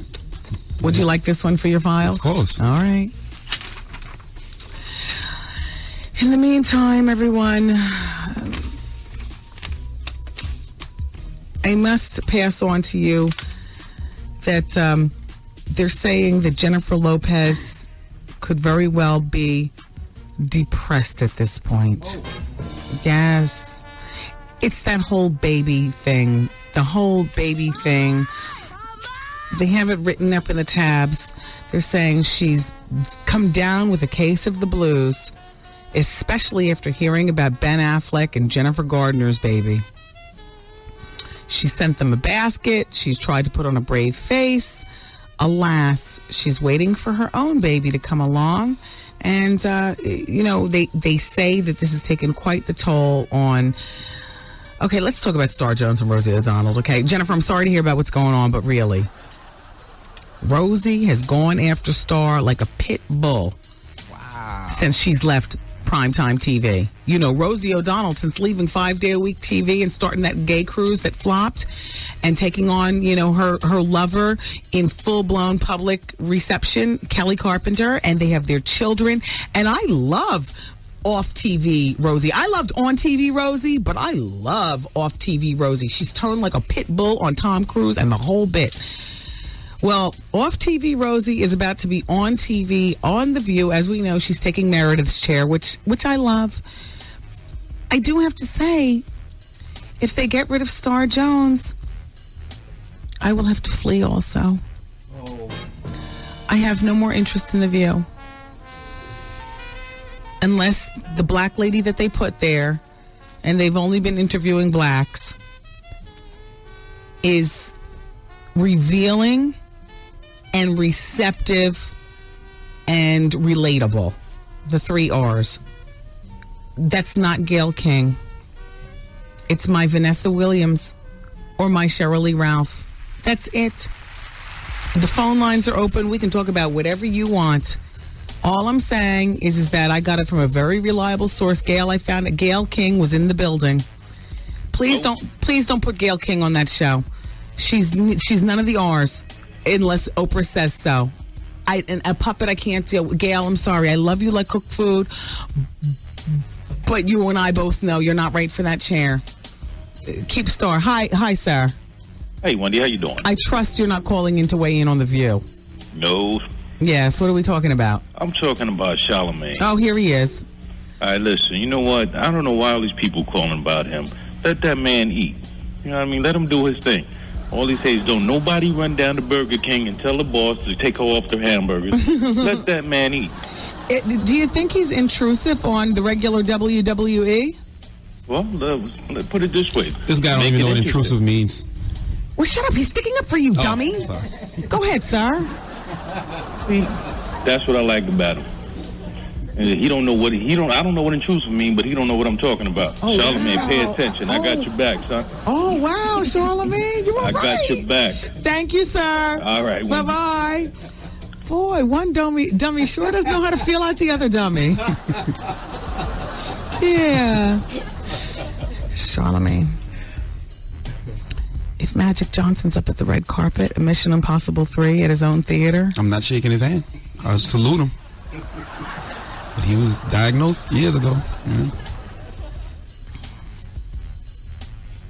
I was going to ask you what you would say to him. I'd salute him because I still have this cut on my finger from last week when I was popping the bottles. Oh, right. We were putting a lot of champagne. Exactly. Yeah. Can't take no chances. No disrespect, Magic. Just can't take no chances. Oh. You know what I would say to him? How you doing? Exactly. How you doing, Magic? Mm-hmm. The word is out, honey. Mm-hmm. All right. And then I'd give him the stare, which you guys can't see right now. We start ramping up. We start shooting for a VH1. So then when I stop and I pause and I stare, like right now, my dramatic stares are relegated for the people in the studio. And I do it as if we're on TV and you guys, know what's going on. And I know that you don't. But when the cameras are in the studio, then I'll be able to give you all the stare. I'll be looking and then I'll turn right to the camera and I'll... How you doing? Stare and pooch my lips. And give you the See, like that. The Honorable Mayor David Dinkins and I were just in the new studio. Yeah, the former mayor of New York City, who, might I add, still looks great. Looked very dapper today in his navy blue suit. Disrespectful Charlamagne was like, who the hell is that? Old ass. He was like, who is that? I was like, Charlamagne? Have you ever heard of the Honorable Mayor David Dinkins, former mayor of New York City? He said, yes. I said, well, that's him. More power to the guy. He's older. He's got money. Yes. Power. Mm-hmm. He can get his prescriptions of Viagra quicker than a lot of other So Rosie said in a recent interview to to write a book, talking about Star Jones's book, to write a book about how to be the perfect woman that she is and leave out the gastric bypass and the supposed gender identity issues of your husband. It's just like selling bull to the point that it's sickening. How are these two women supposed to share the stage together? Oh, it's going to be drama. She goes on to say, Star, no, I just have one because, wait. Star goes, wait, where is this? Rosie pointed out that Star was offered some Oreos on the show. She thought that Joy would take the formerly fat legal eagle to task. Star goes, I'll just have one because I have self-control. And I thought to myself, Joy's going to say, you're lying, you lying sack of... You can only eat one because you have poop soup. She added, there will be no shortage of fireworks. Oh, somebody added, there will be no shortage of fireworks once Rosie comes on board. The question is, how long will Star stick around? Not long from what I am understanding. I vote to keep Star. Let the fireworks go. Star, you know, you're guilty on a few different levels, but that's okay. You are entertaining enough to fight. Now, look, please don't give up that seat for Oprah's best friend, Gail. I can't take it. Gail, I'm sorry. I just can't take it. Is there anybody on hold? What is Widley doing? Why can't he answer the telephones today? Hello? Hi, it's Wendy. Hey, Wendy, how are you? Fine. I love you, Wendy. Thank you. I have a quick question. Okay. Please don't judge the situation. I'm not. I'm from Union, New Jersey. Who am I kidding? I'm very judgmental. I'm sorry. You are. Yes, I'm sorry. Yes. Okay. It's basically about a tonsillectomy. Oh. I have to have a tonsillectomy. Oh. I'm 25 years old. Mm-hmm. For about a year or so, I've been struggling with extremely bad breath. I thought it was one of my teeth. Yeah, wow. I took out at least 3 of my teeth. It wasn't the teeth. Found out it's actually... Wow. You are Wendy, don't laugh. Okay. Found out it was actually my tonsils and that I need to have a tonsillectomy. Mm-hmm. I've heard of this being done in little kids, Wendy, but I'm 25 years old. I'm scared. I want to get rid of the bad breath because, I mean, it's just not me. I'm a very, very clean person. Yeah, but can I just ask you about the teeth that you got taken out? I mean, it was my wisdom teeth. Okay. The wisdom teeth way in the back. Okay. Yeah, the dentist told me that they had cavities and it could have possibly been that. Turned out not to be that. Yeah. So, Wendy, do you have, maybe your listeners, anyone, if there's any adults out there that have had the tonsillectomy as an adult, and they can tell me, like, what am I looking forward to as far as pain, and, you know, if there's anyone out there that had to have their tonsils taken out because of bad breath. Or maybe if their kids have had theirs taken out, they can tell you exactly what you'll go through kids, after. Because reading up on the internet, if they say that it's a little less pain in kids than in adults. As an adult, they say it's even worse. All right. Yeah. Well, you know, I mean, I've never had my tonsils removed. She's asking for suggestions from you all if you've had them done, but I can just tell you this. Suck it up and bear it. You know, some of the best things in life you have to go through pain to get to, whether it's a successful career or a tonsillectomy or a facelift or whatever it is. Absolutely. So you know, just think about how great your life will be when you have fresh breath. But we'll keep the lines open for the adults. Maybe they can explain to you, what you're going to go through. Isn't that interesting? Bad breath because really tonsils. And I want to say hi to Charlamagne. I love Charlamagne. He's actually really funny to me, and I hope he does stay on the show.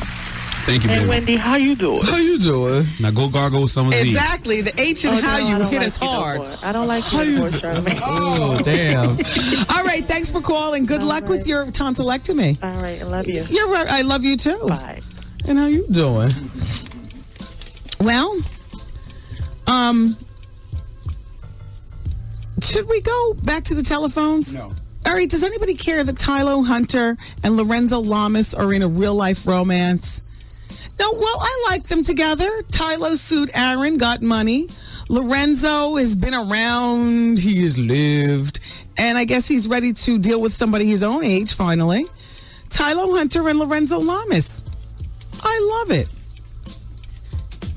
We're going to come back and talk about Little Kim and Mano and Little C's, and Tom Cruise and Donald Trump, Diana Ross, and Wide Open Phones, Bjorn Bork and his baby's mother from the broom closet and who she's messing around with. Keep it here. It's Wendy, man. Me and my wife have been married for 15 years. They threatened to leave. What did you do? Had a problem with drugs. You got the drug voice. Yeah. Hey, man. Just asking, what's your drug of choice? You name it. Coke? Yeah. Weed? Yeah. Crack? Yeah. Heroin? Yeah. E-pills? Yeah. Whippets? Alcohol. Gorilla? Yeah. PCP? Yeah. The Wendy Williams Experience. Wow. World Vacations. Oh! And it's the Wendy Williams Experience at 24 minutes after 4 o'clock. Hey, let me talk to you about the New York Lottery. Hey, you never know.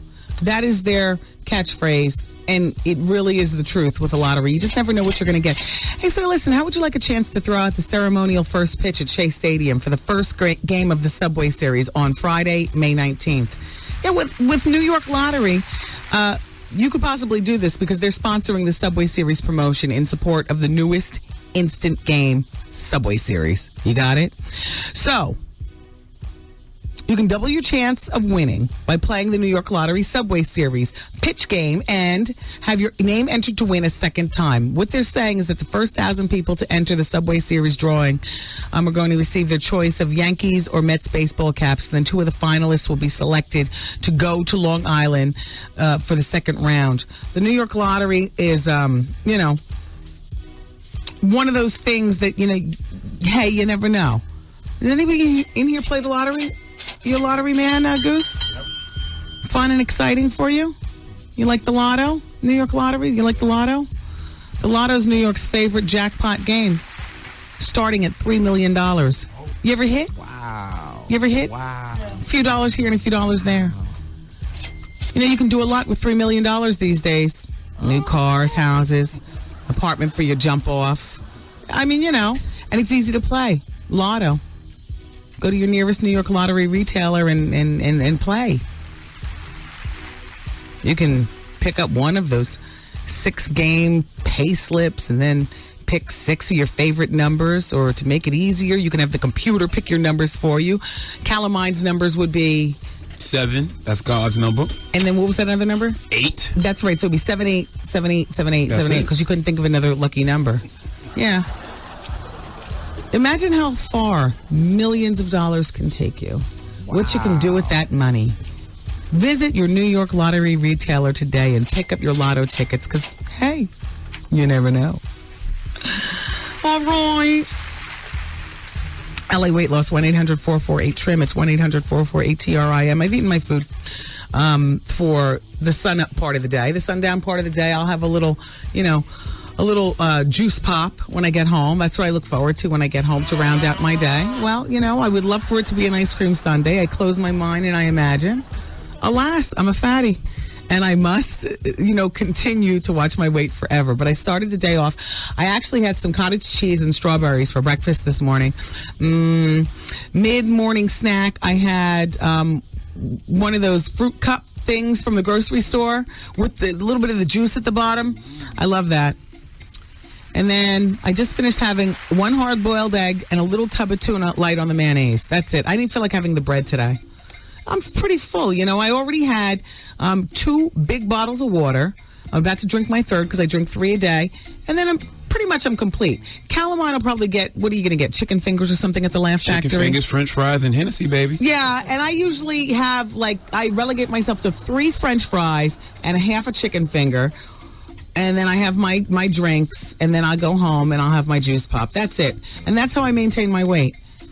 It's not about cutting out the things that you love. It's about being selective.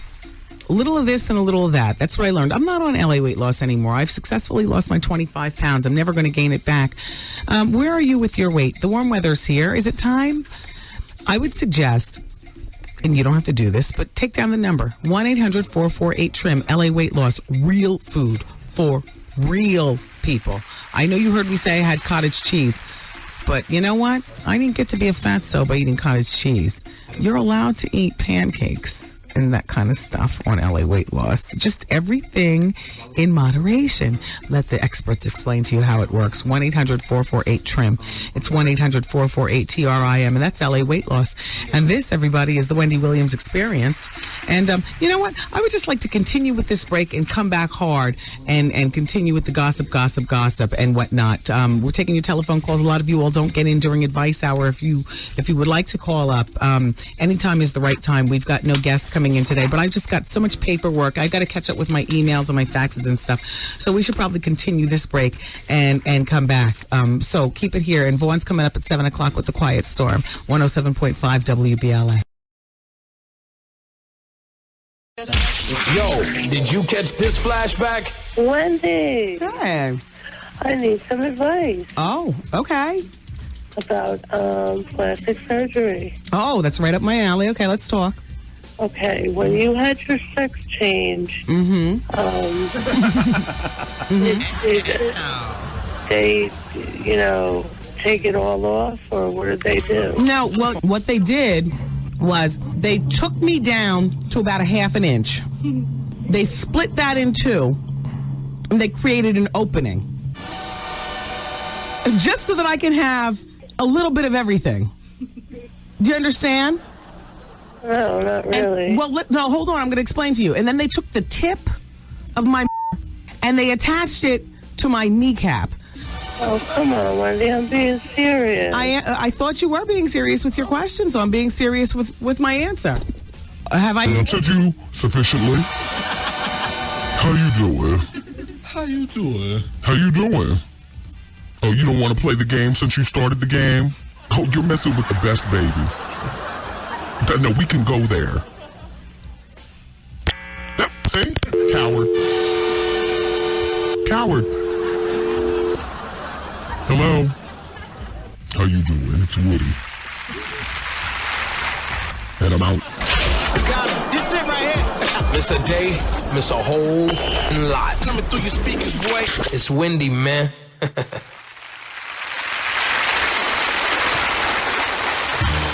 It's the Wendy Williams Experience, but I do have to say that AJ Soprano is more tolerable now that he's cut his hair.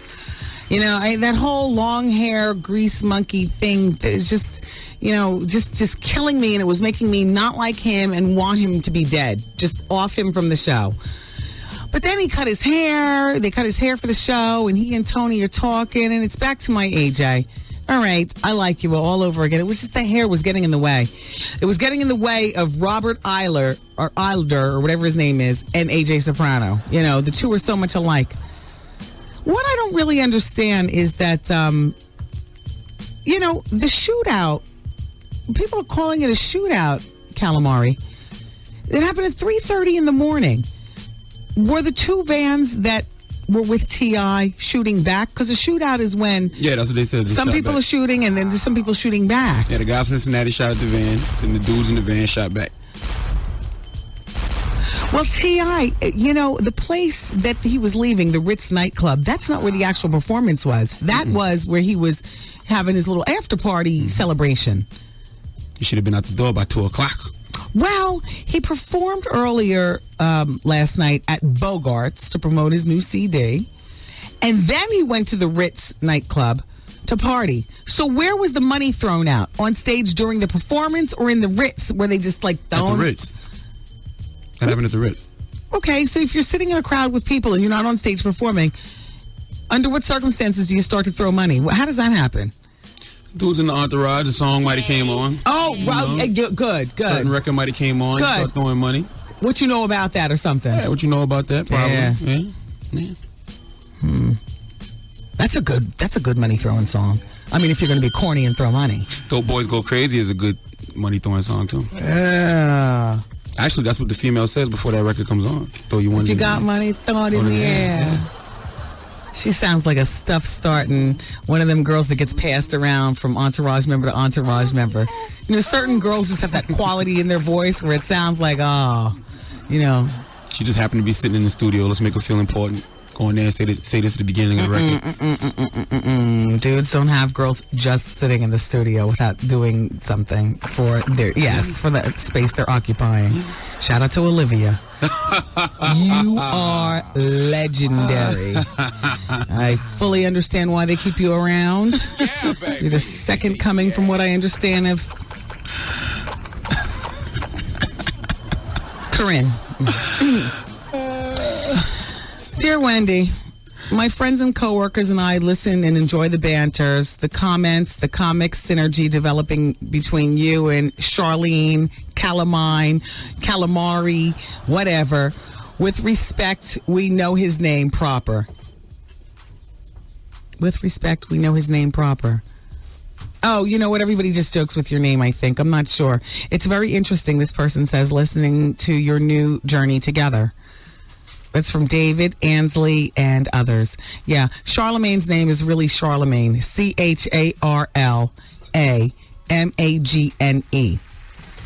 The main ends like champagne. His name is Charlemagne. But he, with a name like that, you just open yourself up to being called so many different things. Charla, huh? Main man what? Shalimar says who? Calamari, huh? What do girls call you? Like when you meet girls, what do they call you? King Ding-a-ling-lang-lang.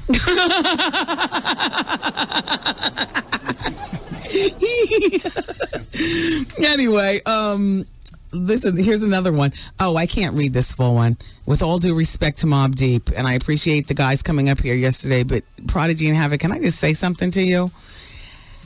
The majority of people that have gotten back with respect to like faxes and emails and stuff don't like that you're with G Unit.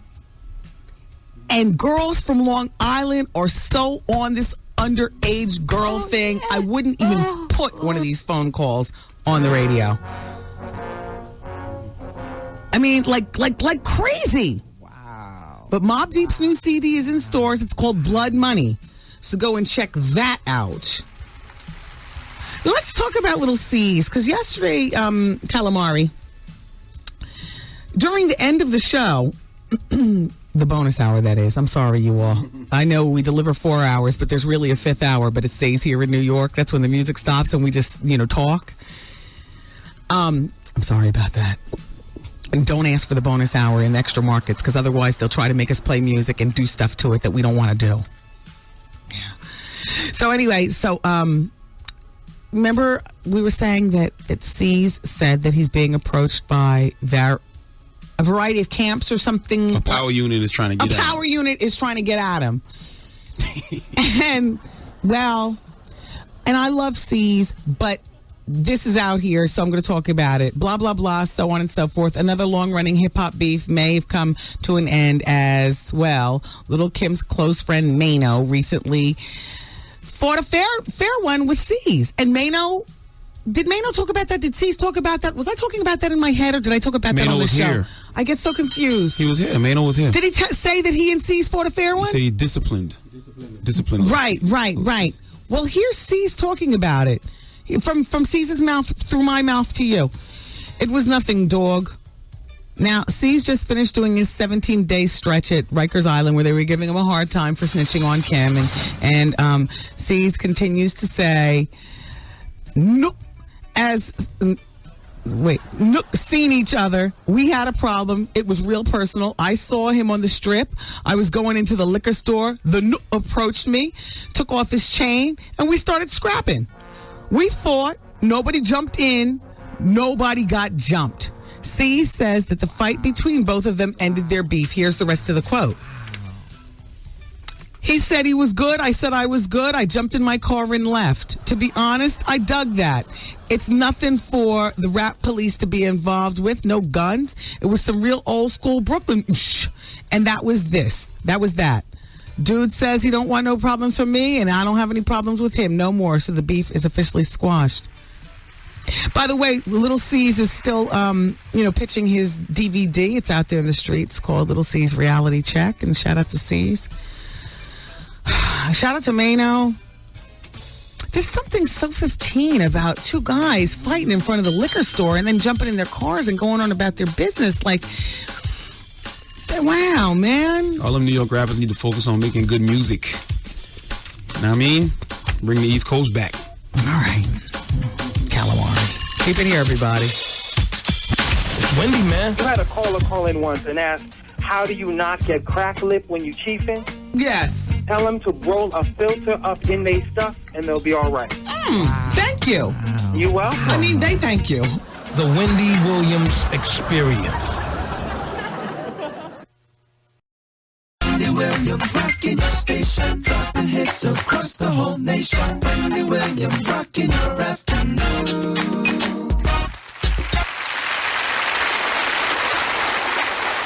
I cannot believe that the fire in Brooklyn that was burning yesterday from 8 o'clock in the morning practically all the way through our entire radio show, and we said goodnight and the fire was still burning. It's still burning today. It is still smoldering over in Brooklyn. Toxic fumes just burning, and somebody set that fire. Clear arson. And we said that yesterday, and it was on the news last night. And shout out to everybody outside of New York. I just had to say that because this is a real New York City thing. This is the biggest fire in the 10-year history outside of 9/11 of the New York City, of the NYFD. It made national news, too. Yeah, did it make national news? My mom asked me about it last night. Okay, well, Mrs. Charlamagne, we sit right, your son is sitting right across and actually sees the fire jumping off. The East River is not a big, wide river. There it is right there. There's Brooklyn right there on the other side of Manhattan right there. Look at the fire still smoldering. You know what? They probably started that fire to turn the waterfront into luxury condos or something. Mrs. Charlamagne, if your son stays focused, he could by chance be living in a penthouse right over there where the burning building is. If he stays focused. I'm just saying, Charlamagne, everybody focus. Hey, don't forget about the people poll question today. Do you feel that hip hop is getting too violent? I don't particularly care for this question, but it's on the basis of the T.I. And the shooting and Shot 97 and that rapper Gravy and all like that. So you can go to the website, thewendywilliamsexperience.com, and answer. So Tom Cruise is looking to buy Mar-a-Lago from Donald Trump. Actually, not Mar-a-Lago. There's another big place that he has in Palm Beach, which I thought it was Mar-a-Lago, but this one's actually Maison de something or another French for $125 million. Tom loves the place. He's itching to move away with Katie and their baby and their 2 adopted kids. And this place is spectacular with 15 bedrooms, a huge conservatory, a ballroom, a media room, and parking for more than 100 cars. Wow. That's the big part. Oh, his black son, Connor, he's going to love that. Because when that little boy grows up to be a young man Negro, where rims are more important than going to college and stuff, he's going to love the driveway. 100 cars, son. You might not raise him to be black, though. You might raise him like Simba. Like Timon and Pumbaa raised Simba in Lion King. Might have to be reminded that he's black as he gets older. Wow. Well, no, Hollywood will swiftly remind him that he's black. I bet you he probably watches T.I. videos, Jeezy and all that stuff. You think Tom allows that? Tom's barely there. Nicole is busy romancing, deciding whether she's engaged or not. A nanny's watching the kid. And young Connor is becoming more Negroidian every day. He probably does the act hip because I don't know who gave Tom Cruise a ghetto pass. Him popping up on 106. Nobody, but they all, it's the white guilt. Oh, hi, white people. When I say they all, I don't mean you all. I mean many white people who adopt black kids. It's that white guilt. And we talk about this, many of us in our community. It's white guilt. And the kids look so, cute and innocent and black. And the world is black. The child is white. We learn by we are the world. Like that. And then the little Negro grows up. So what you know about that? What you know about that? Howard used to do the best imitation of Steven Spielberg and his Negro kids. Hello there, Daddy. That used to crack me up. So speaking of the black and white thing, so Bjorn Bork dug out this waitress in a broom closet in the restaurant where she worked. One time, no condom, she gets pregnant. The waitress is black. This is years ago. She goes on and has the baby. He's married at the time, Bjorn Bork, the tennis guy. She goes on and has the baby. He's in absolute denial, sues her for paternity and everything. In the meantime, there was no denying this baby. The baby's mother is a black woman. The child, cute as all get out with a bright red hair. You know what I mean? Like, I'm sorry, I was trying to read a note and talk at the same time. Bjorn Bork's child, right, with the bright red hair, looks just like him, except the black version of him. And so he's paying his child support. I think he's divorced from his wife at the time that he cheated on in the broom closet of the restaurant with the hostess. She's since gotten paid enough. She doesn't have to hostess at restaurants anymore. She's not even overseas. She lives in Miami. And from what I understand, she's seeing Lenny Kravitz. I say all that to say. Wow. Yeah. Who's on the telephone? Anybody? Or should I spoil the season finale for Desperate Housewives? You know, I'm good for a spoilation. Hello? Hi, how are you? Hi, Wendy. Hey, what's going on? Nothing, girl. I'm just calling because there's so much to talk about today. Okay, let's go. The Real Housewives of OC. I love Real Housewives of Orange County. Love it. Did you see it last night? No. Oh, my God. You got everybody watching it and you didn't even see it? I missed that one, but what I do is I play catch up on the weekends when I'm in the house. You're going to die when you see it. Did the young girl leave him? She left him, but then he went to take the plates off her bin. Okay. She sped off in the driveway. What? He took off behind her in his Hummer. Then you see a scene, him in the kitchen sitting down, looking all sad, calling her every 5 seconds. Wow. Joe, can you please call me back? Wow. Joe, can you please call me back? Wow. Then, like, half an hour later, she burst in the house crying. Oh my God, I love you. See, now...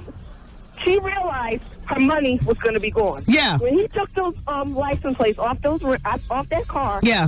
She was like, uh-oh, wait a minute. Yeah. I'm not going to have my Benz anymore? Yeah. Oh, my God. That's why she came back. Well, you know what? See, here's my take on that show and what you just did.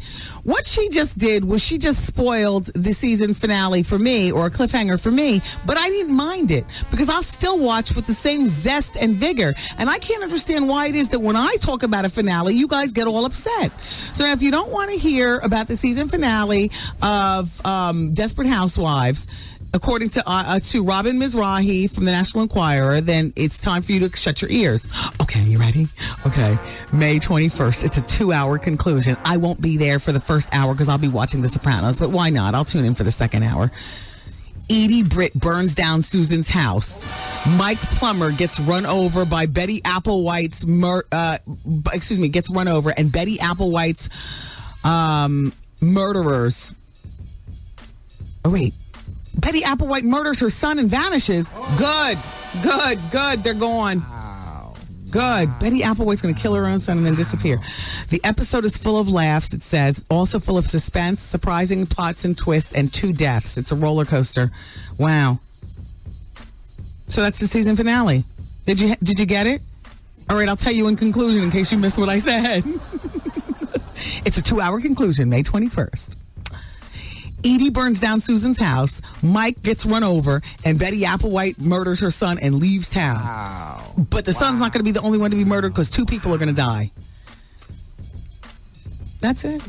Hopefully Betty Applewhite will be the other one. As she's leaving town, her car goes off a cliff. We don't have to deal with, them trying their best to fit black people into Wisteria Lane. It just hasn't been working. How dare Denise Richards? Yesterday, she's busy throwing darts at David Spade in the New York Post on page 6. This is what Denise says. David is notorious for preying on married women like Heather Locklear and Rebecca Romaine Stamos and Kirsten Allen, who goes back and forth between David and George Clooney. And Heather was seeing David last year. Wow.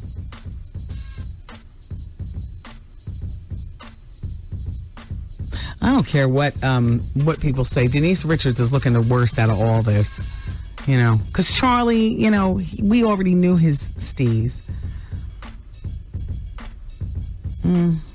All right, who else is on the phone? Hello?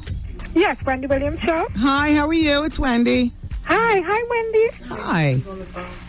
Hello? Yes, if you turn your radio all the way down. Yes, I just did. Yes, so what's going on? Hi, I'm calling to comment about The View. Oh, yes. Yes, my name is Joy, and a lot of people are focusing on Star and Rosie, but a lot of people are not thinking about Elizabeth Hasselbeck. We hate her, so nobody's thinking about her. Do you like her? Yeah, no, but Wendy, I hate her, but the thing is, she is a big Republican and supports George Bush. Yeah, so Rosie's going to take care of her quick, fast, and in a hurry. So there's going to be a lot of conflict of interest. Listen, I wish that after they took care of whether they're going to keep Star or not, they immediately turn their guns on Elizabeth and just blow her out of the water. Yeah, but I think Rosie being on that show is going to be the demise of The View. Do you? Think about it. Think about it. The ratings are going to go down. Oh, I'm thinking they're going to go through the roof. No, it's going to take a nosedive because Rosie is too controversial. I love it. No, but she's got that big lesbian mouth. She says whatever comes out of her mouth. She doesn't care. I love it. The Bible Belt. Think about the Bible Belt. You are only focusing on New York. Rosie left TV because she elected to, not because she was voted out of office. Yeah, but Rosie O'Donnell was the biggest thing on daytime TV. That woman left because she wanted to, not because her ratings were terrible. Yeah, but afterwards she was so controversial.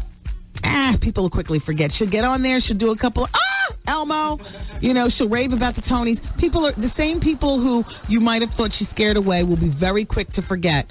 She's going to talk about her kids. The whole. I beg to differ. Think about it, because a lot of my friends are already turned off. They are like, ew, Rosie. Yeah. And not because of the gay thing, but she's just. No, she just a whole lot of her mouth. After she left the show, people were just so turned off. Yeah. Yeah, that whole thing with Boy George, she had just too much publicity that was negative. Yeah, she's got a lot of mouth with her. Yeah, and when she told the lady that, about that thing with the magazine that she's going to die of cancer, she really turned a lot of people off. Yeah. I really expect to see the ratings go down. Think about it, Wendy. And by the way, Charlemagne is a keeper. Oh. He is such a plus to that show. I actually listen to your show more now. Oh, how dare you! How dare you! To be honest, I used to hate the 3 o'clock hour. The advice hour? Yeah, too much drama, conflama.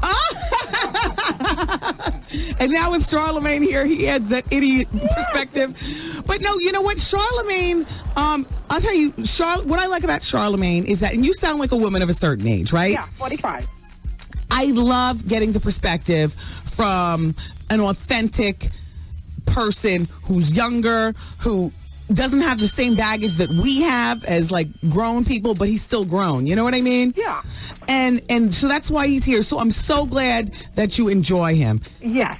And I was only playing. I'm actually not insulted. If he makes you listen more, then good, Charlemagne. You might move across the river as soon as that fire starts burning, sooner than you think. Done. Thank you, ma'am, for calling. Okay, have a good day. Take care. Bye-bye. Yeah. All right. My main man, Charlemagne. He's doing what it needs to do. Hello? Hello. Oh, hi. It's Wendy. Hey, Wendy. It's Loretta. How are you? Hey, Loretta. Goose is giving me the 60-second sign. Okay, I'll make it really quick. Okay. 2 things. The View. If Star goes, definitely do not put Gayle King on there. Exactly. Like you said, she is too much of a puppet for Oprah. Okay, but Cheryl Lee Ralph or Vanessa Williams, excellent choice. Yes. Rosie, yeah, I could take her or leave her. It doesn't matter to me. Yeah. Charlemagne, yeah, okay, go ahead. No, Charlemagne, can you take or leave him? Yes, I can now.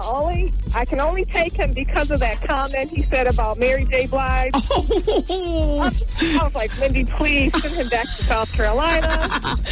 When he did that, Mary J., I said, oh, that is it. He is a keeper, because I truly was not You thinking. can go on the stand, Steve, but the point is, keep your mouth shut. Anybody from the streets knows that. Never talk on nobody. The Wendy Williams Experience.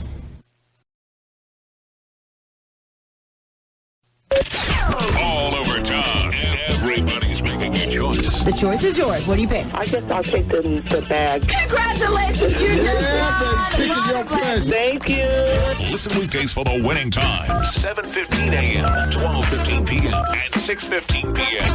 I'll take the Dior. There it is. She's got a pair of Christian Dior sunglasses. Pick your pleasure. Listen for your chance to win. And thanks for making us your choice. 107.5 WBLS. Hello, the Wendy Williams Experience here on WBLS. BLS is proud sponsors of the GED Connection. Get the extra help that you need. Watch the GED Connection on Channel 13. It airs every Tuesday and Thursday, 6 a.m. with a repeat at 12:30 p.m. Just in time for lunchtime. And we're celebrating 35 years of serving our community. New York Lotto. Hey, you never know. All you got to do is go to your Lotto retailer, pick up your tickets, and sit by and see if you win. Well, I got to tell you, the jackpot with New York Lotto starts at $3 million. So it's incredible. I mean, and the winning is, well, first, I guess you got to be in it. So it's easy to play. You go to your nearest New York Lotto retailer. You pick up one of the Lotto play slips. Then you pick 6 of your favorite numbers, or there's an easier option. Just ask for the quick pick and let the counter computer choose the numbers for you. There's some people who play their birthdays. Some people play, the first day that they got a new job. Some people play license numbers of good luck cars they've had, whatever. Pick your pleasure. Not only is the New York Lotto easy to play, but you can buy 2 Lotto games for only $1. There's very, very little that you can get for $1 these days. But imagine if you win big, huh? 2 Lotto games for just $1. That's easy. Imagine what you do with the money. Now, what are you waiting for? The drawing is tonight. Hurry up and visit your New York Lotto retailer today. Pick up your Lotto tickets. Hey, you never know. We got the bonus hour coming up at the top of the hour. LA Weight Loss, though, 1-800-448-TRIM.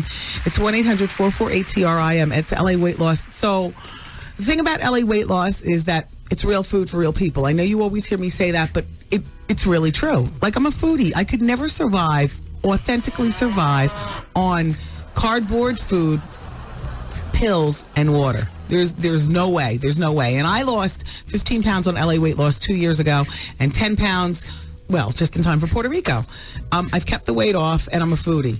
And I repeat, I'm a foodie, because what you need to understand is I am fighting the Creator's will for my body. And the will is for me to be a fat girl, and I know that.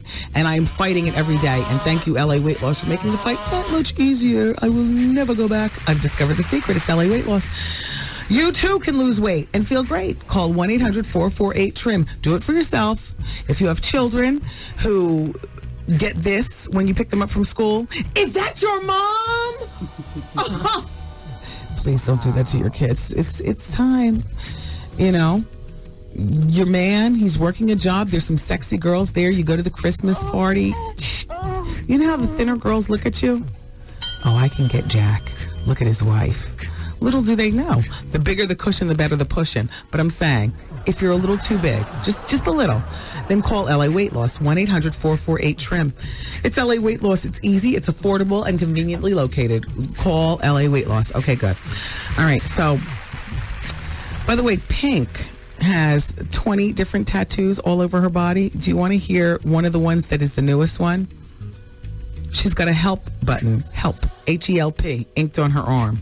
So she says she came up with that so that she can press it when things aren't going well. Well, press it now, baby, because your career is on life support. Wow. Charlemagne, everybody. He's here with me till 7. All right. And then we're going over to the Laugh Factory. Actually, we're going uptown to the Mission Impossible 3 premiere. We're going to see who we see on the red carpet. And then we're going to go over to the Laugh Factory. Doors open up at 8 o'clock. I'll be there.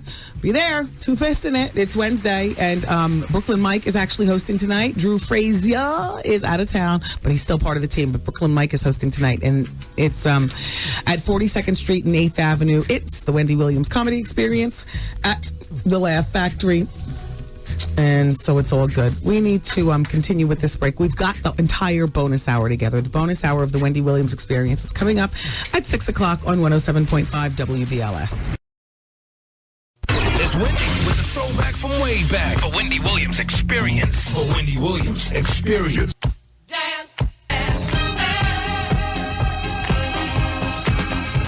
You never met me. You don't know me. You ain't been in my house. You don't live with me. You don't sleep with me. You don't do shit with me, but talk about me. Watch what you say. That's all, baby girl. That's all I'm asking you is watch what the you say. The Wendy Williams Experience.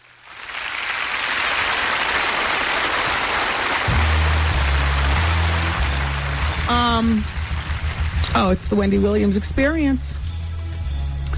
Right here on the radio. Thanks, everybody, for being here today. Thank you, Calamine, for showing up. Diana Ross was a supreme diva, apparently, at the Polo Lounge in Beverly Hills the other day. Listen to how it all went down. I got this from the Shelby Loosh column in The Globe. Shut up, I believe it. It says, Diana didn't utter one word to the waiter during the entire 2-hour meal, sources say. She had the man sitting next to her order her food and make all of her requests. First, the finicky 62-year-old singer was dressed in all white with a cape, and she complained about her salad not having enough chicken on it and insisted that the poultry be diced into small pieces, not strips. Why do people complain like this? Doesn't she realize she got sliced chicken along with a big hock of spit? I mean, would you have time to deal with this? You're back there in the kitchen cooking food. It's hot as hell. Dicing for a Supreme. Wouldn't you spit in the food? I would take the chicken and rub it on my testicles and put it back in her plate. Or something. I might take the chicken and suck on it. And put it right back. Yep. Me too. Wow. Absolutely. Goose, do you have it in you? Goose has it in him too. He's a sensible man. I got to tell you something. You're bitching to me. You make all that money. I'm back there like an indentured slave making your food. You have the nerve to complain? I don't complain about crap at a restaurant. The way you give it is the way I take it. Now, I just judge your tip accordingly. But the way you give it is the way I take it. I do not complain. There are already certain restaurants I won't eat in because I'm just assuming that they have a big hock of spit for me. I've never been into the Justin's Puffy. I get nervous. I've been there one time. I was participating in a committee on domestic violence, and it was all women, and we had our luncheon meeting at Justin's here in Manhattan. Everybody else ate. I ate nothing. I didn't even drink water. I had my bottled Poland Springs in my bag. I would sip out of it. I don't think that authentically Puffy's thinking about me like that. But if somebody happened to have chirped him saying, Wendy's here, he might have chirped back saying, Hock Tui. What's she eating? Clam chowder. Exactly. Skeet in it for me. Yep, exactly. Skeet in it. Oh.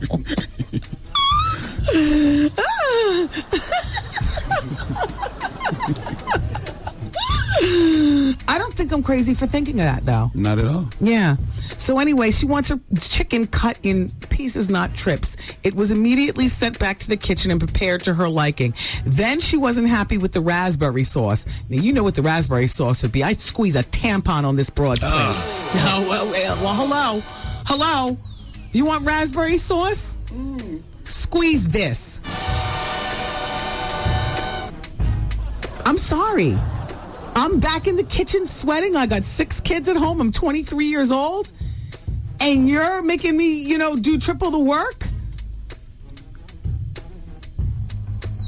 This is beyond me how people can be so bitchy, I understand it's your dollar, but it's too dicey when you eat out here in public. Raspberry sauce that came on her dessert plate. And she had that sent back, too, because she wasn't happy with it. If that wasn't bad enough, it goes on to say, there was a guy on the piano who started playing Diana's theme to Mahogany. Do you know where you're going to? Thinking that it would please her? But he was wrong. In the middle of the song, her manhandler sitting at her table, doing the talking for her, asked the waiter, would you please ask the gentleman on the piano not to play any of Miss Ross's music? It makes her think she's working. Can you believe this, bro? Better be happy that people even still recognize her. This generation knows her as Joan's mother. Joan, our girlfriend's mother. From Girlfriends.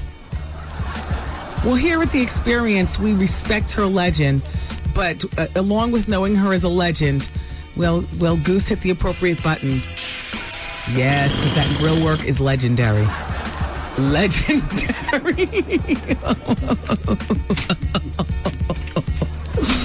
I got a blind item. Do we have a moment?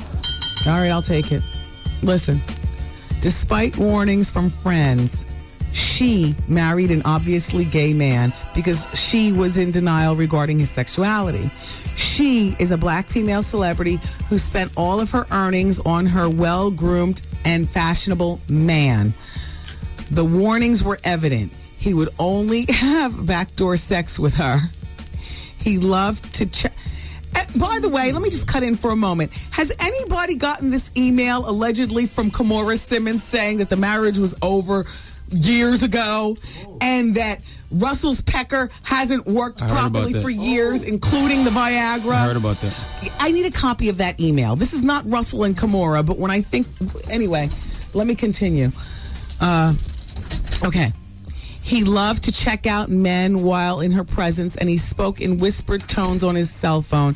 He was always a regular at the nail shop for pedicures and manicures, and he only wore designer threads. On one occasion, her friends told her, "We saw your husband last night with another effeminate man." And she responded by calling her friends haters, and she would proclaim, "Stop lying! I know he loves me." As soon as her money ran out, so did he. She never saved for a rainy day, and everything was in her name, so she was responsible for all the bills. She is damn near destitute, and she looks ragged and incoherent. Who could this be? It's too easy to talk about Star Jones, but we all know that Star Jones' man, Al Reynolds, was already dapper, before, she hooked him up. And Star still got money. Star still has money, and Star damn sure doesn't look destitute or ragged or incoherent. Who the hell is this? I'm saving this for tomorrow. I want to know. Myra Pinash, I love you, but I hate your blind items. You never give us examples or things to choose from. Hey, guys. Hey, ladies.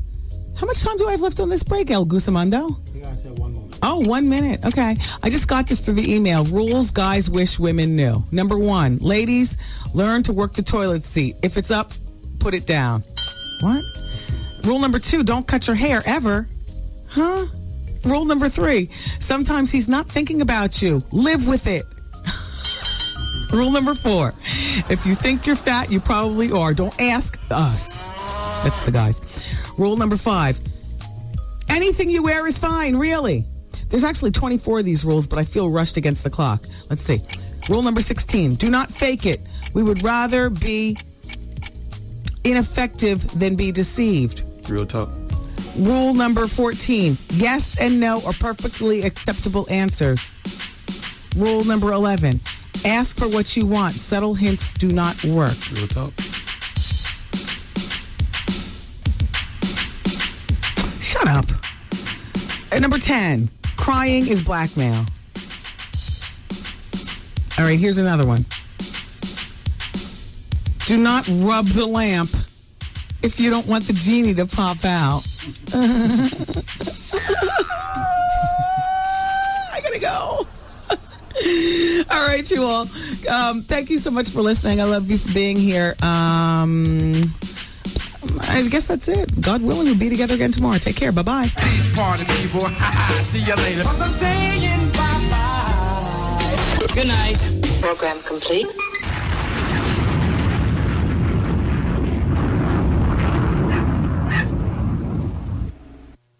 We'll be right back with more of the Wendy Williams Experience on 107.5 WBLS. 107.5 WBLS, New York. Hey, this is Jenna Jameson, and I'm the #1 porn star in the world. A toe is a toe. This is Lil' Kim, Big Mama, Queen B. Hey, it's Corinne Steffens. Oh, what's up? This is Heather Hunter, and you're listening to the Wendy Williams Experience. It's time to get nasty. The Wendy Williams Experience. Where anything goes. Wow. Since you've been listening this far, we're going to throw in a little bonus hour. You ready? How long is this bonus hour gonna last? I'm getting addicted. No, let me tell you. I love this extra hour. Everything is organic here on the bonus hour. Yeah, baby. Hey, yo, check this out. It's Wendy, man. Here it is. It's the bonus hour on the Wendy Williams Experience. 107.5 WBLS, New York. Oh, whatever. They fall for boobs and hair and they don't take you seriously. Calamine, you'll never have to deal with that.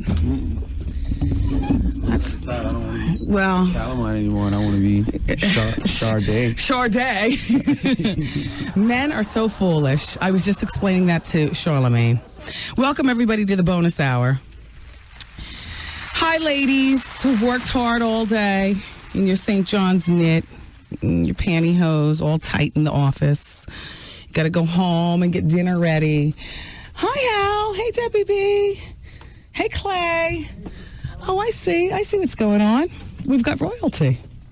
You know, I could never figure out, by the way, for the life of me, how it is that Hal, who walks around here so unassuming, you never catch him yelling or bossing anybody around or saying, "Don't you know I own?" You never catch him doing that. Charlamagne, you're brand new to this branch of the operation because I know you worked for Inner City, and you still do in South Carolina. Hal Jackson has his office on the 40th floor, which is where the figureheads and the chieftains are. You know, we're the splaboos on the 41st floor. Hal's office is not just a view, but it's a corner office with the two views meeting together, leather furniture, Tibetan rug from, like that. Hal is something other than a radio personality here at the radio station. He's, I think his name is Hal Jackson Sutton or something. Yeah. Respect that man and respect his wife too, Debbie B. Hal comes on Sundays here at the radio station.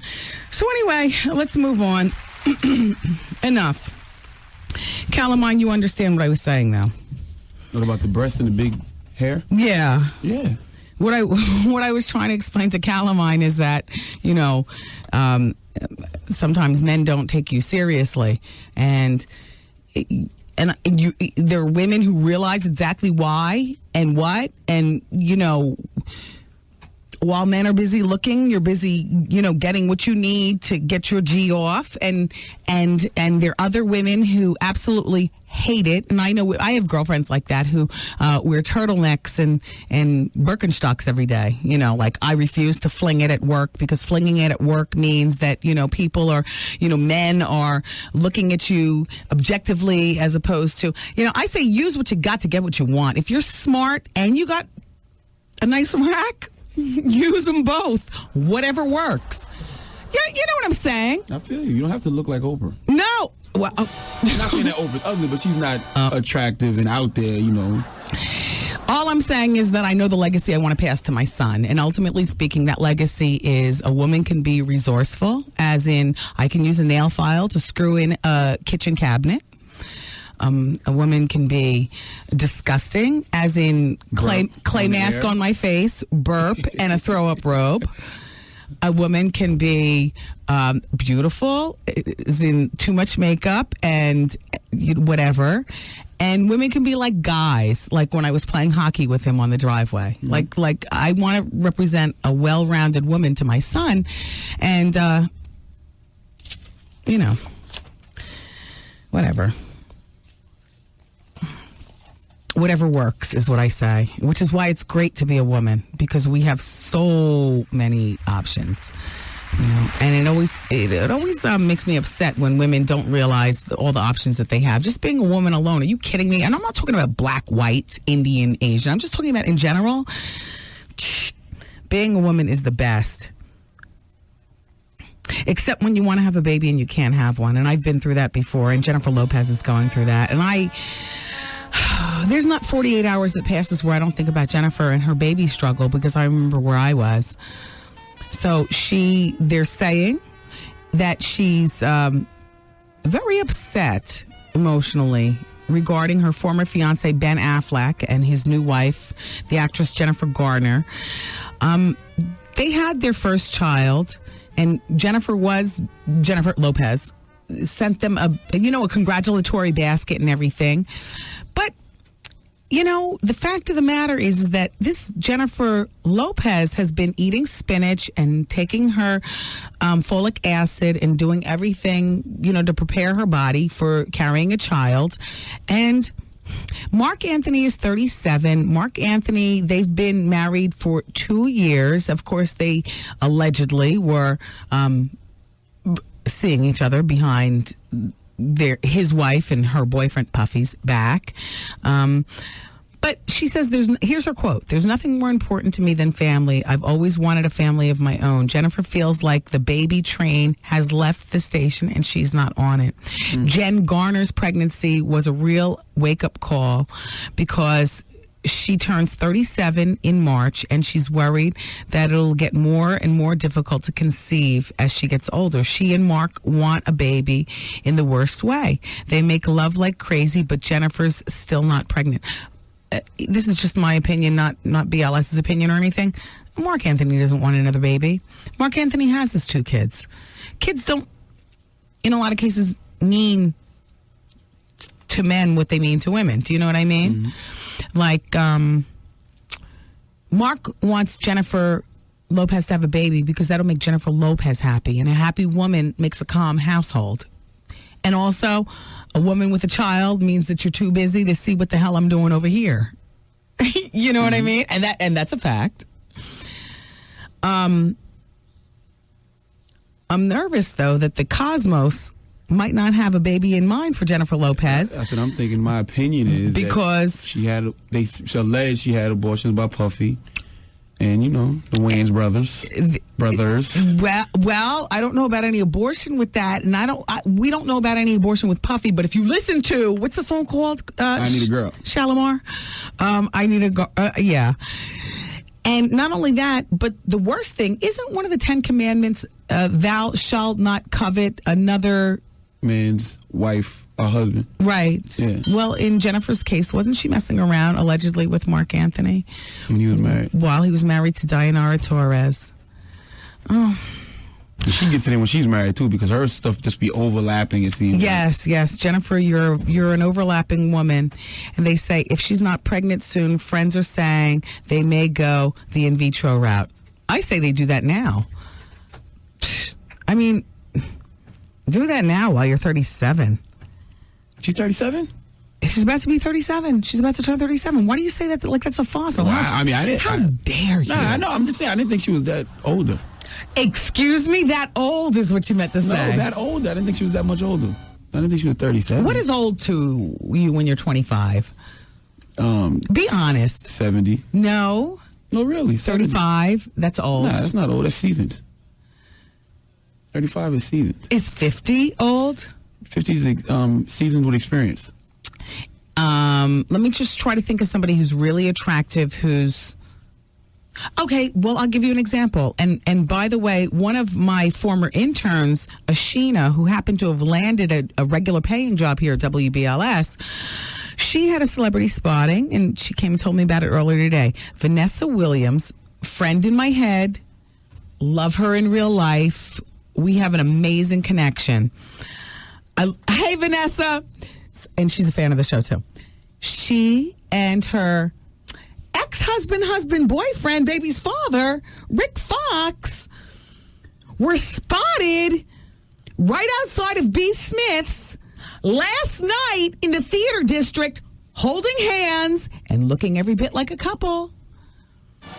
Now, Rick Fox is... How old is Rick Fox? 20... No, Rick Fox got to be in his 30s. 31. Really? 1? You got to be older than that. Rick 2? Fox been around for a while. Whatever. She's 43. The point is that they're about 7 years difference. Vanessa Williams, is she an old lady to you? She's older. She's not an old lady. Old ladies are hunchback with wrinkles and pee on themselves. So old, to younger people, old is how you carry yourself, not a number. Yeah, exactly. Yeah. Is that how it is, Hollywood? I thought the same thing he said. Okay. Hollywood thought the same thing. Now, you're 25. Hollywood is what, 35? He's 33. Because I think you should get better with age. Like wine. You should age like wine, not like milk. Ew. But that's good. Like sour. Anyway, congratulations, Vanessa. I'm glad to see that you and Rick are working things out. I know you really wanted it. Vanessa, at one point, Vanessa, by the way, I have not heard anything about you going through The View to interview. Look, Vanessa, get in there. You're my number one forerunner. If it's not you, it's going to be Cheryl Lee Ralph. I can't back Gail. Okay, let me explain. Okay, so, look, I'm celebrating 20 years in professional radio. You got to understand, I got sources every damn place, and real credible sources. One of my sources is over at ABC. Gail King interviewed for the Star Jones position. Shut up. Here's the thing, Gail. And I love you, Gail, but Gail, I can see the puppet strings. It's Oprah pulling your mouth open and nodding your head at the right time. Gail, you give up nothing. Gail, fall back, edit your Homegirls magazine, and fall back. Whoever's going to sit in the Star Jones position on The View, first of all, I hate to say this, has got to be black. You got to have a black girl. The token black host. Exactly. Okay. You got to have a black girl. You got to have a black girl who talks. And I'm not talking about a black girl who edges around information and talks on behalf of her bigger black girl friend, Oprah. Gail, I love you, but I'm not looking for you on The View. I'm not in support of. I'm in support of Vanessa Williams and Cheryl Lee Ralph, because those are two women who are seasoned, like, they're in their 40s, they've been through relationships. They're so open, they're willing to talk. I mean, everybody keeps secrets, but by and large, my stamp is on Vanessa Williams or Cheryl Lee Ralph. That's it. Not Gail. Calamine, do you ever watch The View? When I'm in here sitting in the paint room. You don't watch The View interests me. But you watch Girlfriends? I love Girlfriends because it's 4 attractive black women. Not 3 old hags, 3 old white hags, and 1 nasty looking black woman. Wait.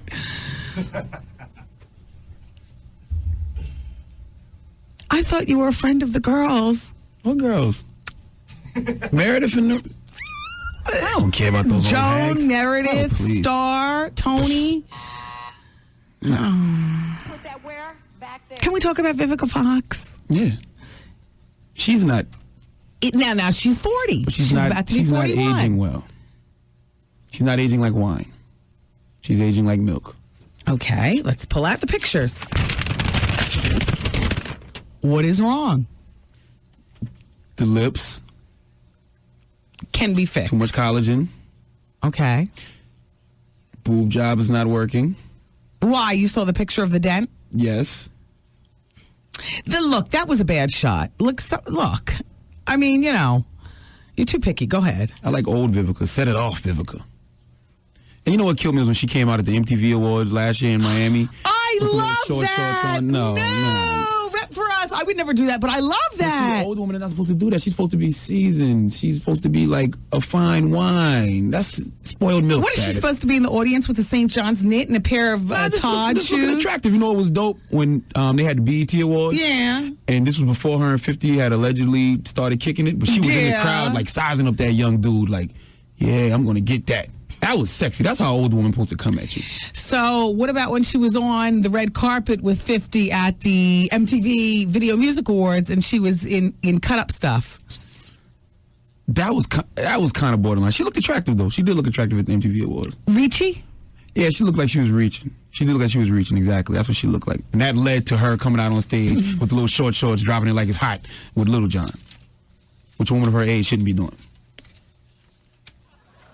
A seasoned woman. Like even with that Vanessa Williams story, I think Vanessa Williams was out with Rick Fox because she's too much of a lady to jump off with just some side dude. So she go back to her old meat. I like how Vanessa's been carrying herself with this because she's. Excuse me, Vanessa. I'm sorry. Just as peers in the similar age group, I'm sure you've been getting it in, but you've been keeping your Smitty quite on the down low. You go, girl. I mean, please. She's not sitting around while Rick is getting his thing in and not, She's doing it like an older woman should. Sophisticated like. Exactly. So about Vivica, here's the deal. Goose, music please. Yes. Lifetime has opted not to renew Vivica A. Fox's drama Missing for a 4th season. They explain by saying the series has simply run its course. Yes, Katrina, that's Vivica's Fox. That's her role. Anyway, it's over. So now, what does she do to get money? Well, she's got a vested interest in our magazine, Jolie Magazine, but that's bi-monthly. Things didn't quite pop off with 50, for that, that ride out because I married well money. Do you know that money? Do you should have popped off the top of that condom. I'm thinking that, if she... But then again, not all women want babies. See, that's an assumption that we all make. That's an assumption that I used to make, too. But you know what? There are women who don't want kids. There are women who simply want to do them, who think that the world is too polluted, too crowded, whatever. I don't know what Vivica's going to do in terms of regular, steady work, but she's got enough money stacked that she can weigh her options.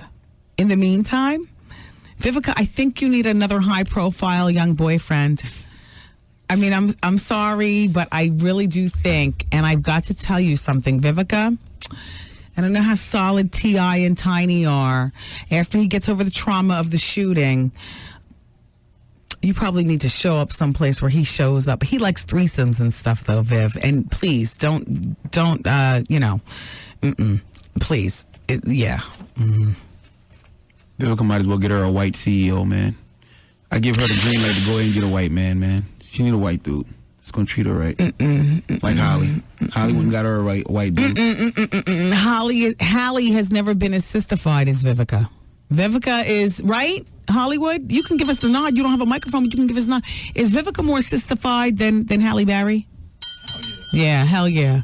Vivica could fight and everything. Here comes Taryn. What the hell does she want? Trying to get her a prime minister then, like Miss Lisa Ray.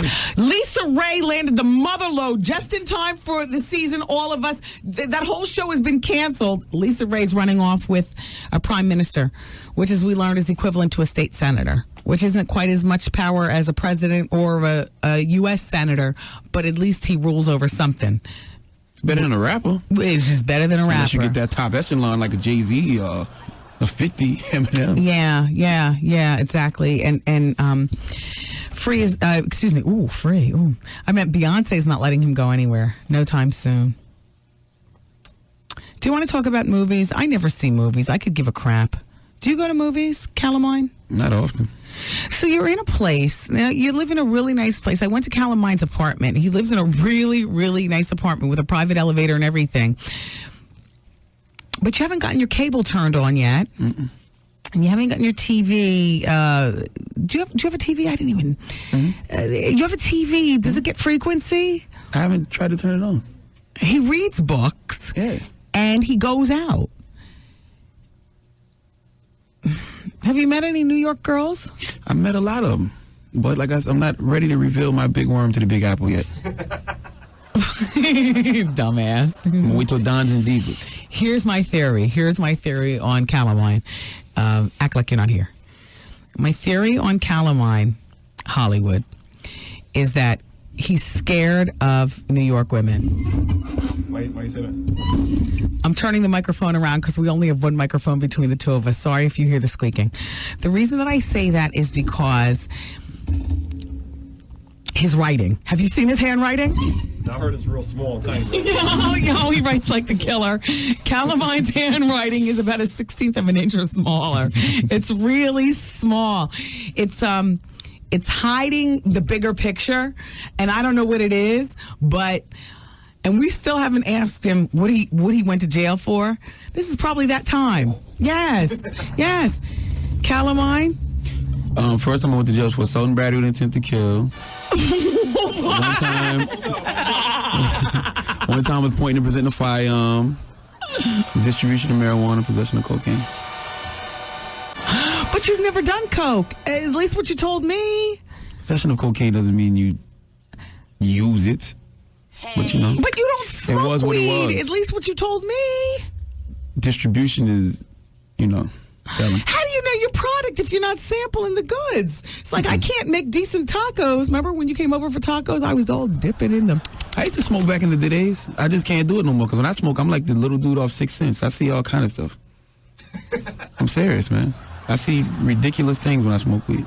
Oh. Like, I don't. Well, now, and murder with intent to kill? Assault and battery. Oh, my God. Assault and battery with intent to kill. But it got reduced to point and present a firearm. Wait, talk in the microphone. Don't talk real fast. Assault we need and battery to be real clear with intent on this. to kill. The killer is in the room. No, but it got reduced to point and presenting a firearm. Charlamagne, take us back to those times. Everybody close your eyes. I was young. How young? You're 25. You're still young to me. I was like 97. How old were you then? I can't do the math. 17, 18. I don't 18, remember. okay. 17, 18. Mm-hmm. And instead of being in college. Yes, I was running the streets. Yes. And me and one of my homeboys shot at somebody. Who did you shoot at? Some guys that was just running off with their mouth. Like regular rapper stuff. Like the stuff rappers do now, just shoot for no reason. Wait, but you started in radio in 97, as I can remember. I started radio in 99. Okay, so at that point, he wasn't in radio. Mm-mm. That's actually what led up to doing radio. Because after I did a year in the county, so my father was teaching me a lesson, so he wanted me to sit there and get my act. Because your father could have gotten you out of this. Yes, he could have, but he let me sit there in the county. Oh, I like Mr. For a Charlamagne. year. I like him. And I got my head straight, so I just started looking for positive things to do. And I stumbled upon this great game called radio. Hollywood, I've known you since you were an intern. I don't think you're that familiar with jail time. What is the difference between a county and Rikers Island? I don't have no clue. I don't know nothing about jail. Okay, Charlamagne. Well, I've never been to prison, so I don't know. But the county is just like the county jail. Did you wear an orange suit? Yes, we had to wear orange suits, and it's bad in Berkeley County. They don't have no. Where's that, in South Carolina? Yeah, that's in South Carolina. They don't have no commissary, so we only ate 3 times a day. Like breakfast at 4:30, lunch at 11:30, and then dinner at like 3:30. So you had to like save your cornbread. So what about if you were hungry at 7 o'clock at night? You suffer unless you saved your cornbread from dinner. Were there a lot of rapes going on? Nah, not in the county. Because everybody's only there for a minimal amount of time? Yeah, like 30 days at the time, maybe. I was sitting waiting for your court date. A lot of guys might, you can be there up to a year. So you were there for the longest amount of time? Yep. So you were OG in there? There for a year.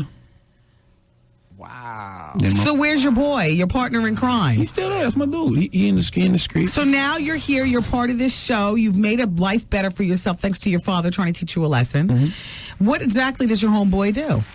He's still in the street. Slinging? Yeah, he just got shot like a about a month ago. Oh, my God. Salute to my dude, Zeke. Zeke, what up? You can't hear me, but you know. Not here on the bonus hour. That's why we can talk freely. We can talk freely. Yeah. Do you really, do you still want to be friends with Zeke, or are you trying to shake that part of your life? No, that's my dude. You know? No. Calamine, he can't hear us. No, that's my dude, but I wouldn't take him to certain places or take him to certain situations. Yes, he won't be at Dons and Divas. He won't be at Dons and Divas. Not Zeke. No, not Zeke. You see some other dudes, but not Zeke. Calamine, Zeke don't know how to act. Is Zeke jealous now that you've broken out of the whole situation? Nah. You're here you're in New York. For God's sakes, you work down the street from the Empire State Building, Hollywood. Calamine's life has changed overnight. Nah, Zeke's like a career criminal. That's his thing. Does he ever try to pull you in? Nah, never. Sell Wendy some of that cocaine. Nah. I read her book. I know what she's into. Nah. She's only one temptation away from... Yo, you know what's funny? One of my dudes, right, that live in Rahway, when I went to the New Edition concert, yes, he was like, "Yo, if Bobby's there, get at Bobby, yo. I got that good for him." Oh, everybody's trying to turn us out from every which direction. And he was serious. That was funny about it. No, but the serious part is that once ahead, always ahead, and it's just a matter of mind over matter. Wow. Like, I just as soon put you on blast and shout out your corner than ever offend again. Bobby might, and Whitney, hello, this leads me into another story. Okay, Charlamagne, we'll get back to you and your criminal ass in a moment. By the way, 50% of the women listening right now are turned on.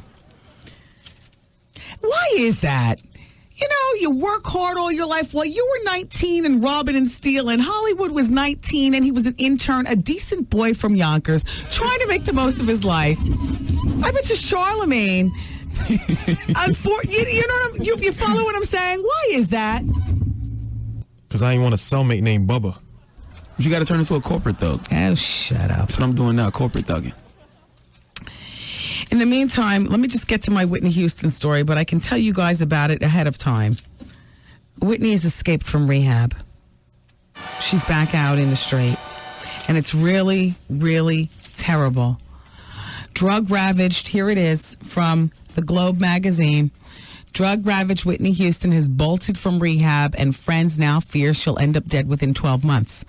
Excuse me, isn't Christmas less than 12 months away?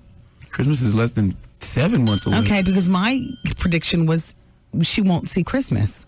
And I hate to seem doomy and gloomy, but I've been where Whitney's walking, and I'm just saying is she's not willing to put in the work. As Globe's photos show, the oddly troubled songbird is relaxing at poolside in Newport Beach, California, just days after fleeing an Arizona drug recovery center. People close to her say she's on the fast track to a grave.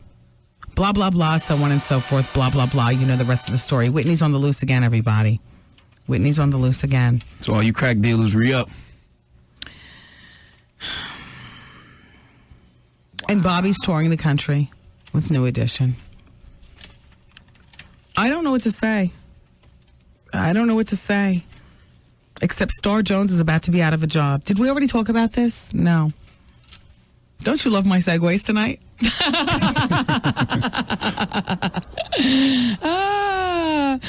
Rosie O'Donnell is about to put the screws to Star Jones. I told you this already. Didn't I tell you this here? No, here today in the bonus hour. Didn't I tell you that Gail was interviewing for the position? Oh, yeah. Or was I talking in my head? No, you were talking about Gail. Okay. Next topic. Not for nothing. Amy Fisher is putting the screws to Joey Buttafuoco. I'm loving it. I am loving it. Yesterday, when the show was over, I sat in the pink room for a good half hour watching Entertainment Tonight. Amy got her nose job. She's still an attractive girl, impeccable eyebrows. She's got her husband and her children. And she's putting the screws to Joey. She's saying that she was on e-pills. Was this story big in South Carolina? No, you were still in a diaper, huh? I don't remember. Why is he so out of touch with stuff like that? I just saw them on TV yesterday. I thought it was a Jerry Springer episode. Shut up. Pass your microphone to Trev Hollywood. I just can't take it. Hollywood, help me weigh in on this story. You know you're 37, Hollywood, with your showbiz age. My Hollywood age. Yeah, I mean, Hollywood, the boy is too young to remember back in 1992. Yeah, I remember that. What was he, a squirt in his pappy's sack at that point? What the hell was he? You were 12? Everybody, if you're wondering why he's here to keep up with the Fight Club and all that other kind of crap going on, and T.I. and the shootout in the car. I mean, I care, and I do care, but, I'm concentrated on other things. When a woman gets a little bit, more mature, then there's a plethora of responsibilities. Finding the physician, keeping up with the shootout. Enrolling in first grade, keeping up with the beatdown. I just, it's difficult. Hollywood, you've been with me, it seems like virtually my whole career. You understand how a woman's life has evolved. Mm-hmm. So sometimes I need a dusty killer, Exhibit A, Charlemagne, to keep up with stuff. We'll get to Charlemagne in a minute with his TI report. Let's get back to 1992 when Charlemagne was just a squirt in his pappy sack. Look. So here's Amy Fisher. She said that she was doing e-pills back then. And Joey was 35 years old back then. Jeez, can you imagine at your age, Hollywood, being involved with a 17-year-old girl? I mean, think about it now. Back in 1992, you couldn't think. But you're about 35 now. Can you imagine being involved with a 17-year-old girl, having her strung out on e-pills, telling her to kill your wife? Sounds crazy, right?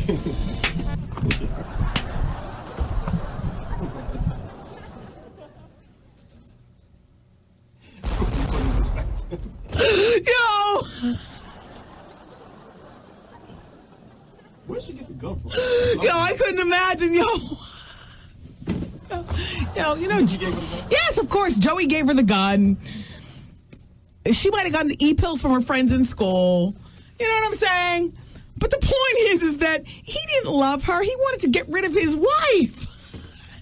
And was doing it at the hands of a dumb E-pilled up 17-year-old. Can you imagine now that, like you're age appropriate to that? Finding some 17-year-old girl from the high school right downstairs of this radio station, 3 Park Avenue. You know what I'm saying? Hey, do those girls ever look at you when you're crossing the street like they're trying to holler? Like, here, Charlamagne, excuse me, you're still off the microphone. I'm talking to, Hollywood over here. Young girls? About young people. Exactly. Do they ever look at you like, I don't know. I noticed much older women. Oh, really? Yeah, it's the complete opposite. Like Vi Higginson. Yeah, Vi Higginson. Wow. Allegedly. Back when she was disrobing for you, when you all worked to Kiss, you were her board operator, and you were telling the story the other day. I missed out on some season Poom Poom. That's why she was doing it then. She'd give you the look and everything?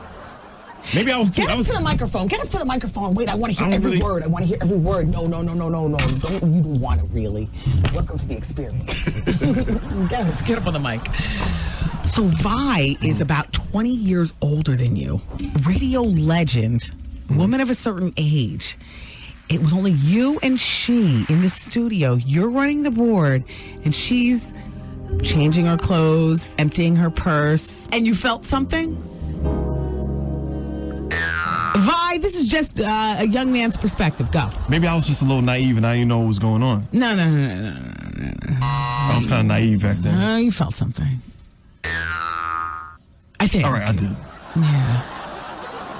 I mean, that's not everybody's thing. Not all guys, you know what I'm saying? I say all that to say that little high school downstairs, Like, I am so glad that the building has new rules where they make those, kids enter from a whole nother...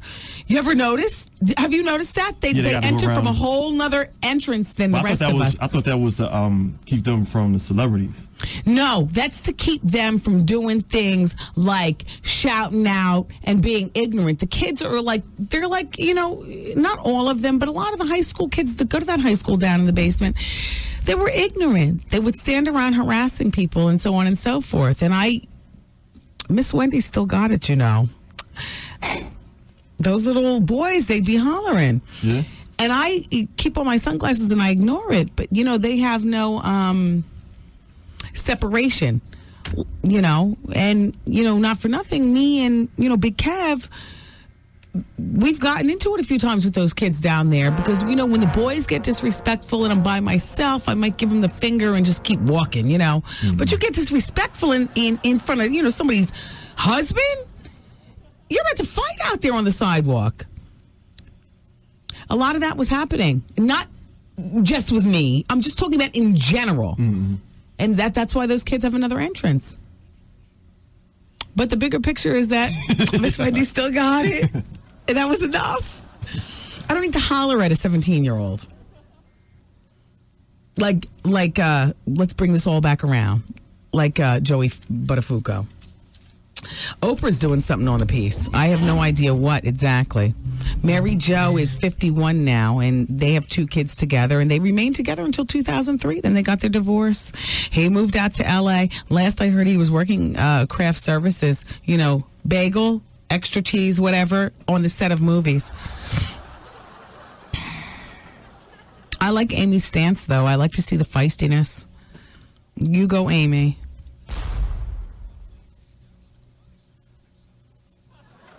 I can't believe the killer's in the room. Yo, I always thought it was you or Goose, and it's in fact Charlamagne. I'm not the killer. Were there bullets in the gun? Yeah. Then you're the killer. It was a 38 and a 25. Was it one of those guns where the fingerprints have to be wiped off? Nah. We only shot twice, though. Had you ever been to a range? Never. None of these guys have ever been to a range. That's why people get shot in the ass and the legs. Isn't it something that the people that you would think have been to a range or know how to aim haven't? That would be you. And the people who you would never think would be at a range could shoot a mole on the tip of your nose. And that would be me. Been to a range. Know what the hell I'm doing.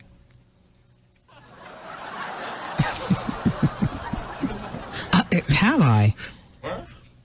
I don't want to talk any more about it. Don't ask me anything more.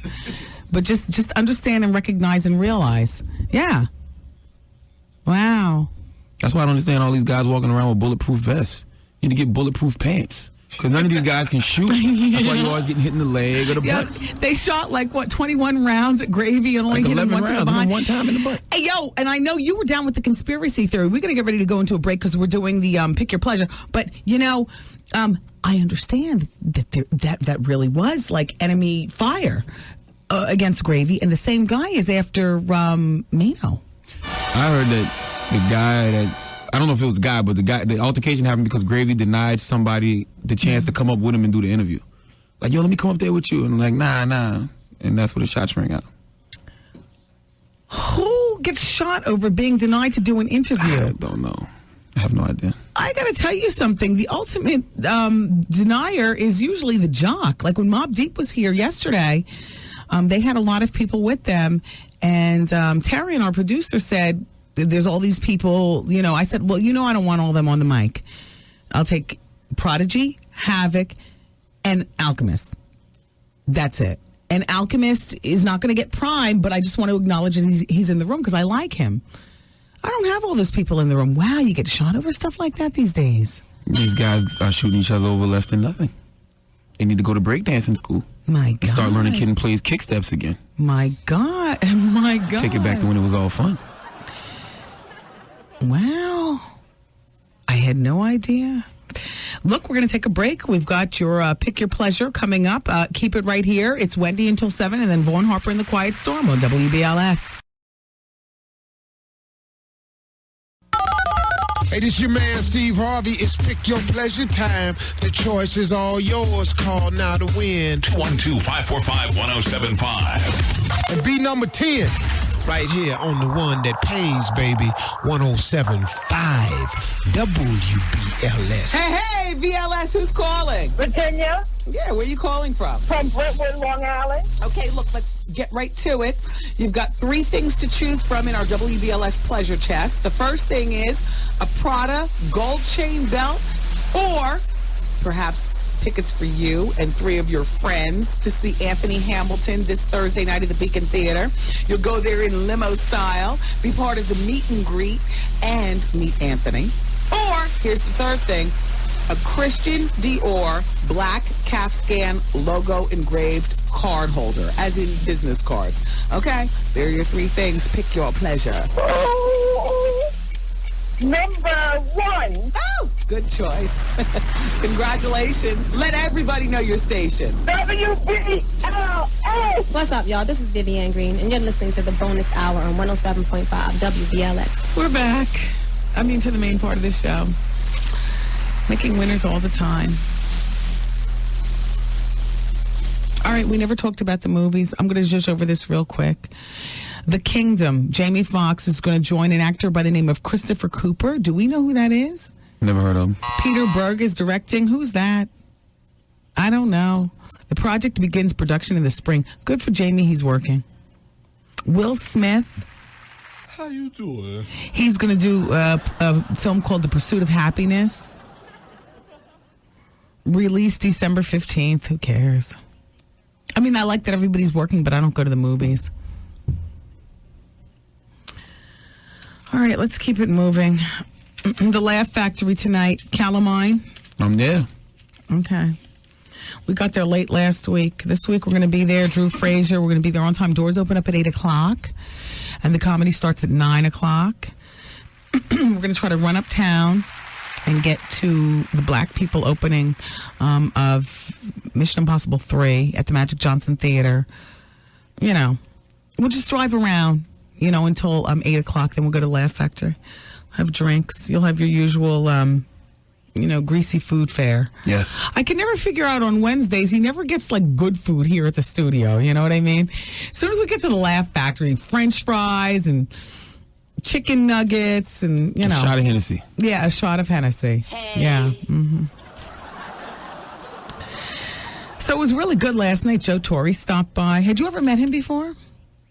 How old were you when he was doing Adina Howard? I remember him and Guy Torre. Joe Torre and Guy Torre. Yes. I never really could tell them apart, actually.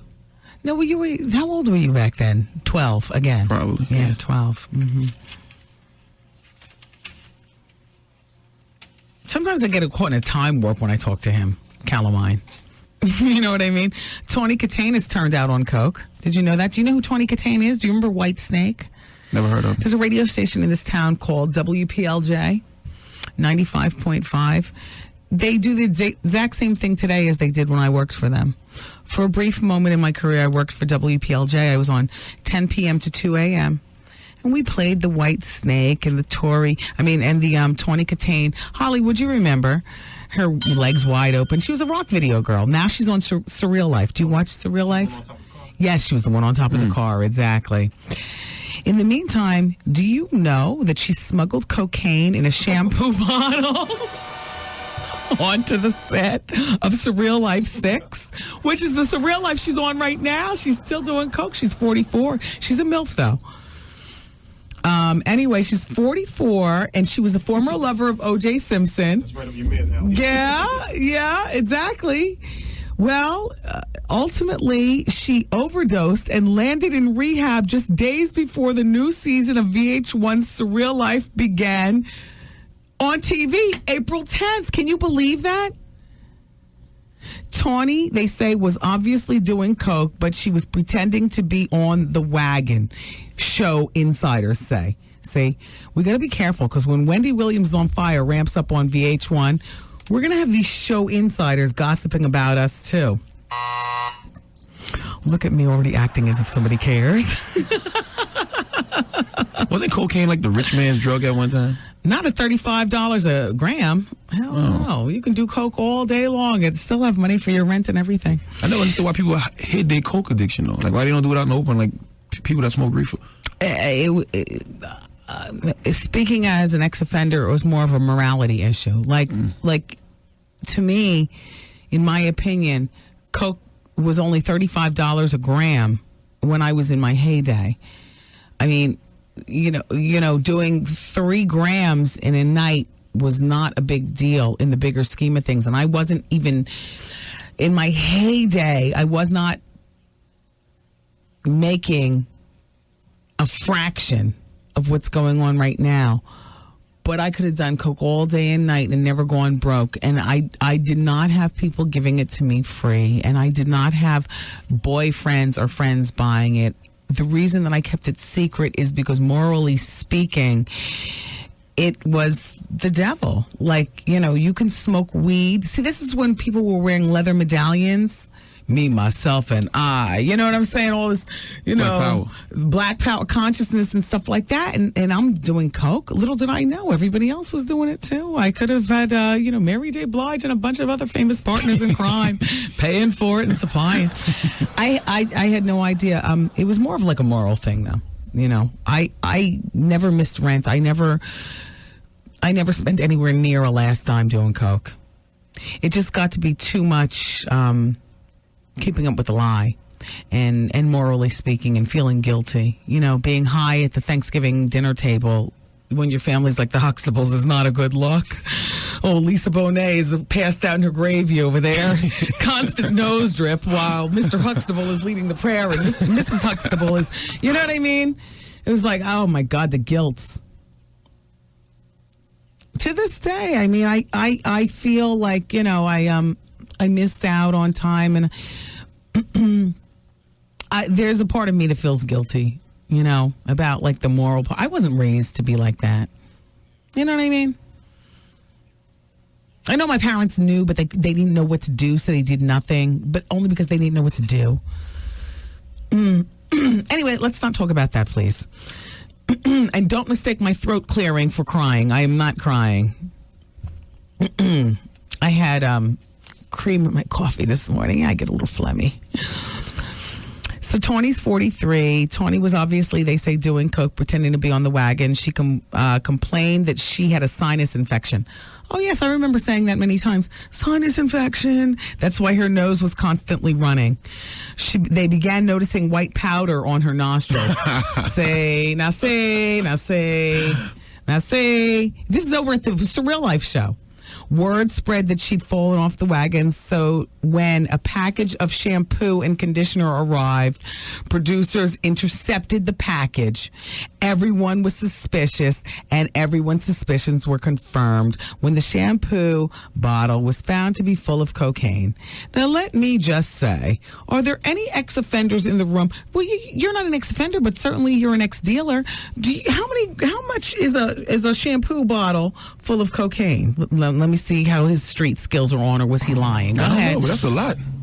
Hit the drum roll. I'm waiting. I couldn't give you an exact figure, but that is a lot. How much did you sell a gram for? $100. What year was that? 96 to 97. Okay. Let's just say a bottle of shampoo is 12 ounces. Okay. I don't know. A bottle tall and this wide. How much cocaine is that? Street value. Quick. That could be a big eighth. That's what I'm thinking, if it's that big. It's closer to a brick than anything else. So if a brick is going for like $30,000 right now, $25,000. Look, I don't know what I'm talking about in terms of, because that's way over my head. All I'm saying, okay, I'll take you off the hot seat, Charlamagne. So the champagne bottle, the shampoo bottle was full of cocaine. Sources say that they immediately disposed of the content. Oh, yeah, over at VH1. Let me see. Did you pour it down a toilet or up somebody's nostrils? Tawny had no idea that the producers had thrown out her supply of cocaine, her show insider says. Another insider source complained. Finally, Tawny spoke with a friend and asked, "What happened to my shampoo?" And the friend told her it had been delivered, but Tawny wasn't buying it. She became furious. Oh, yeah. Wow, she had a meltdown. Yada, yada, yada. March 14th, after suffering a life-threatening cocaine overdose days before the Surreal Life 6 premiered, she went into rehab. She was rushed into the hospital. Wow, Tawny is that soon off coke? Birds of a feather flock together, though. She used to mess around with O.J. Simpson. Where are we on time? Oh, it's time to wrap up? Well, then let me just wrap up by talking about the New York Lottery. Hey, you never know. The New York Lottery has a lot of fun and exciting games like Lotto. Hello. Lotto is New York's favorite jackpot game. Jackpots start at $3 million. Hello. You can do a lot with $3 million these days. Calamine, what's the first thing you'd do if you won $3 million? Give my mother $1 million or 1.5. Wow, you'd give her exactly half. You can give to your mom. You can buy a new sports car. You can buy a house, a boat, a membership to an exotic sex club, whatever. It's easy to play. Just head to your nearest New York Lottery retailer. You can pick up one of those Lotto game play slips and then pick 6 of your favorite numbers. What are your favorite numbers? 7, that's God's number. What else, Champagne? 8. Because 8 is build and destroy. Okay, what else? That's it, really. Those are my numbers, 7 and 8. 6 and 8, or 7 and 8. So you pick 7, 8, 7, 8, 7, 8. Okay. There are other easier options. Just ask the quick pick and let the computer pick your numbers for you if you're not like Charlamagne and you don't know exactly what your numbers are. People's birthdays, family members, like that. Not only is it easy to pick to play Lotto, but you can buy 2 Lotto games for only $1. You can buy 2 candy bars for $1. Hell, play Lotto. It's funner, and the benefits are considerably better if you win. So what are you waiting for? The drawing is tonight. Visit your New York Lottery retailer today and pick your Lotto tickets. Hey! You never know. Hey! How you doing? I gotta go. I love you guys for listening. Please don't forget, tonight, the Laugh Factory, 8th Avenue, 42nd Street, Times Square is the place to be. Doors open up at 8 o'clock, and the comedy starts at 9 o'clock. And so we'll see you guys over there at the Laugh Factory. I love you for listening. Vaughn's up next with The Quiet Storm on 107.5 WBLS. Bye.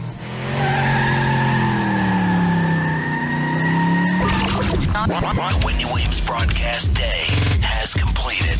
Aw, man! And WBLS music starts next.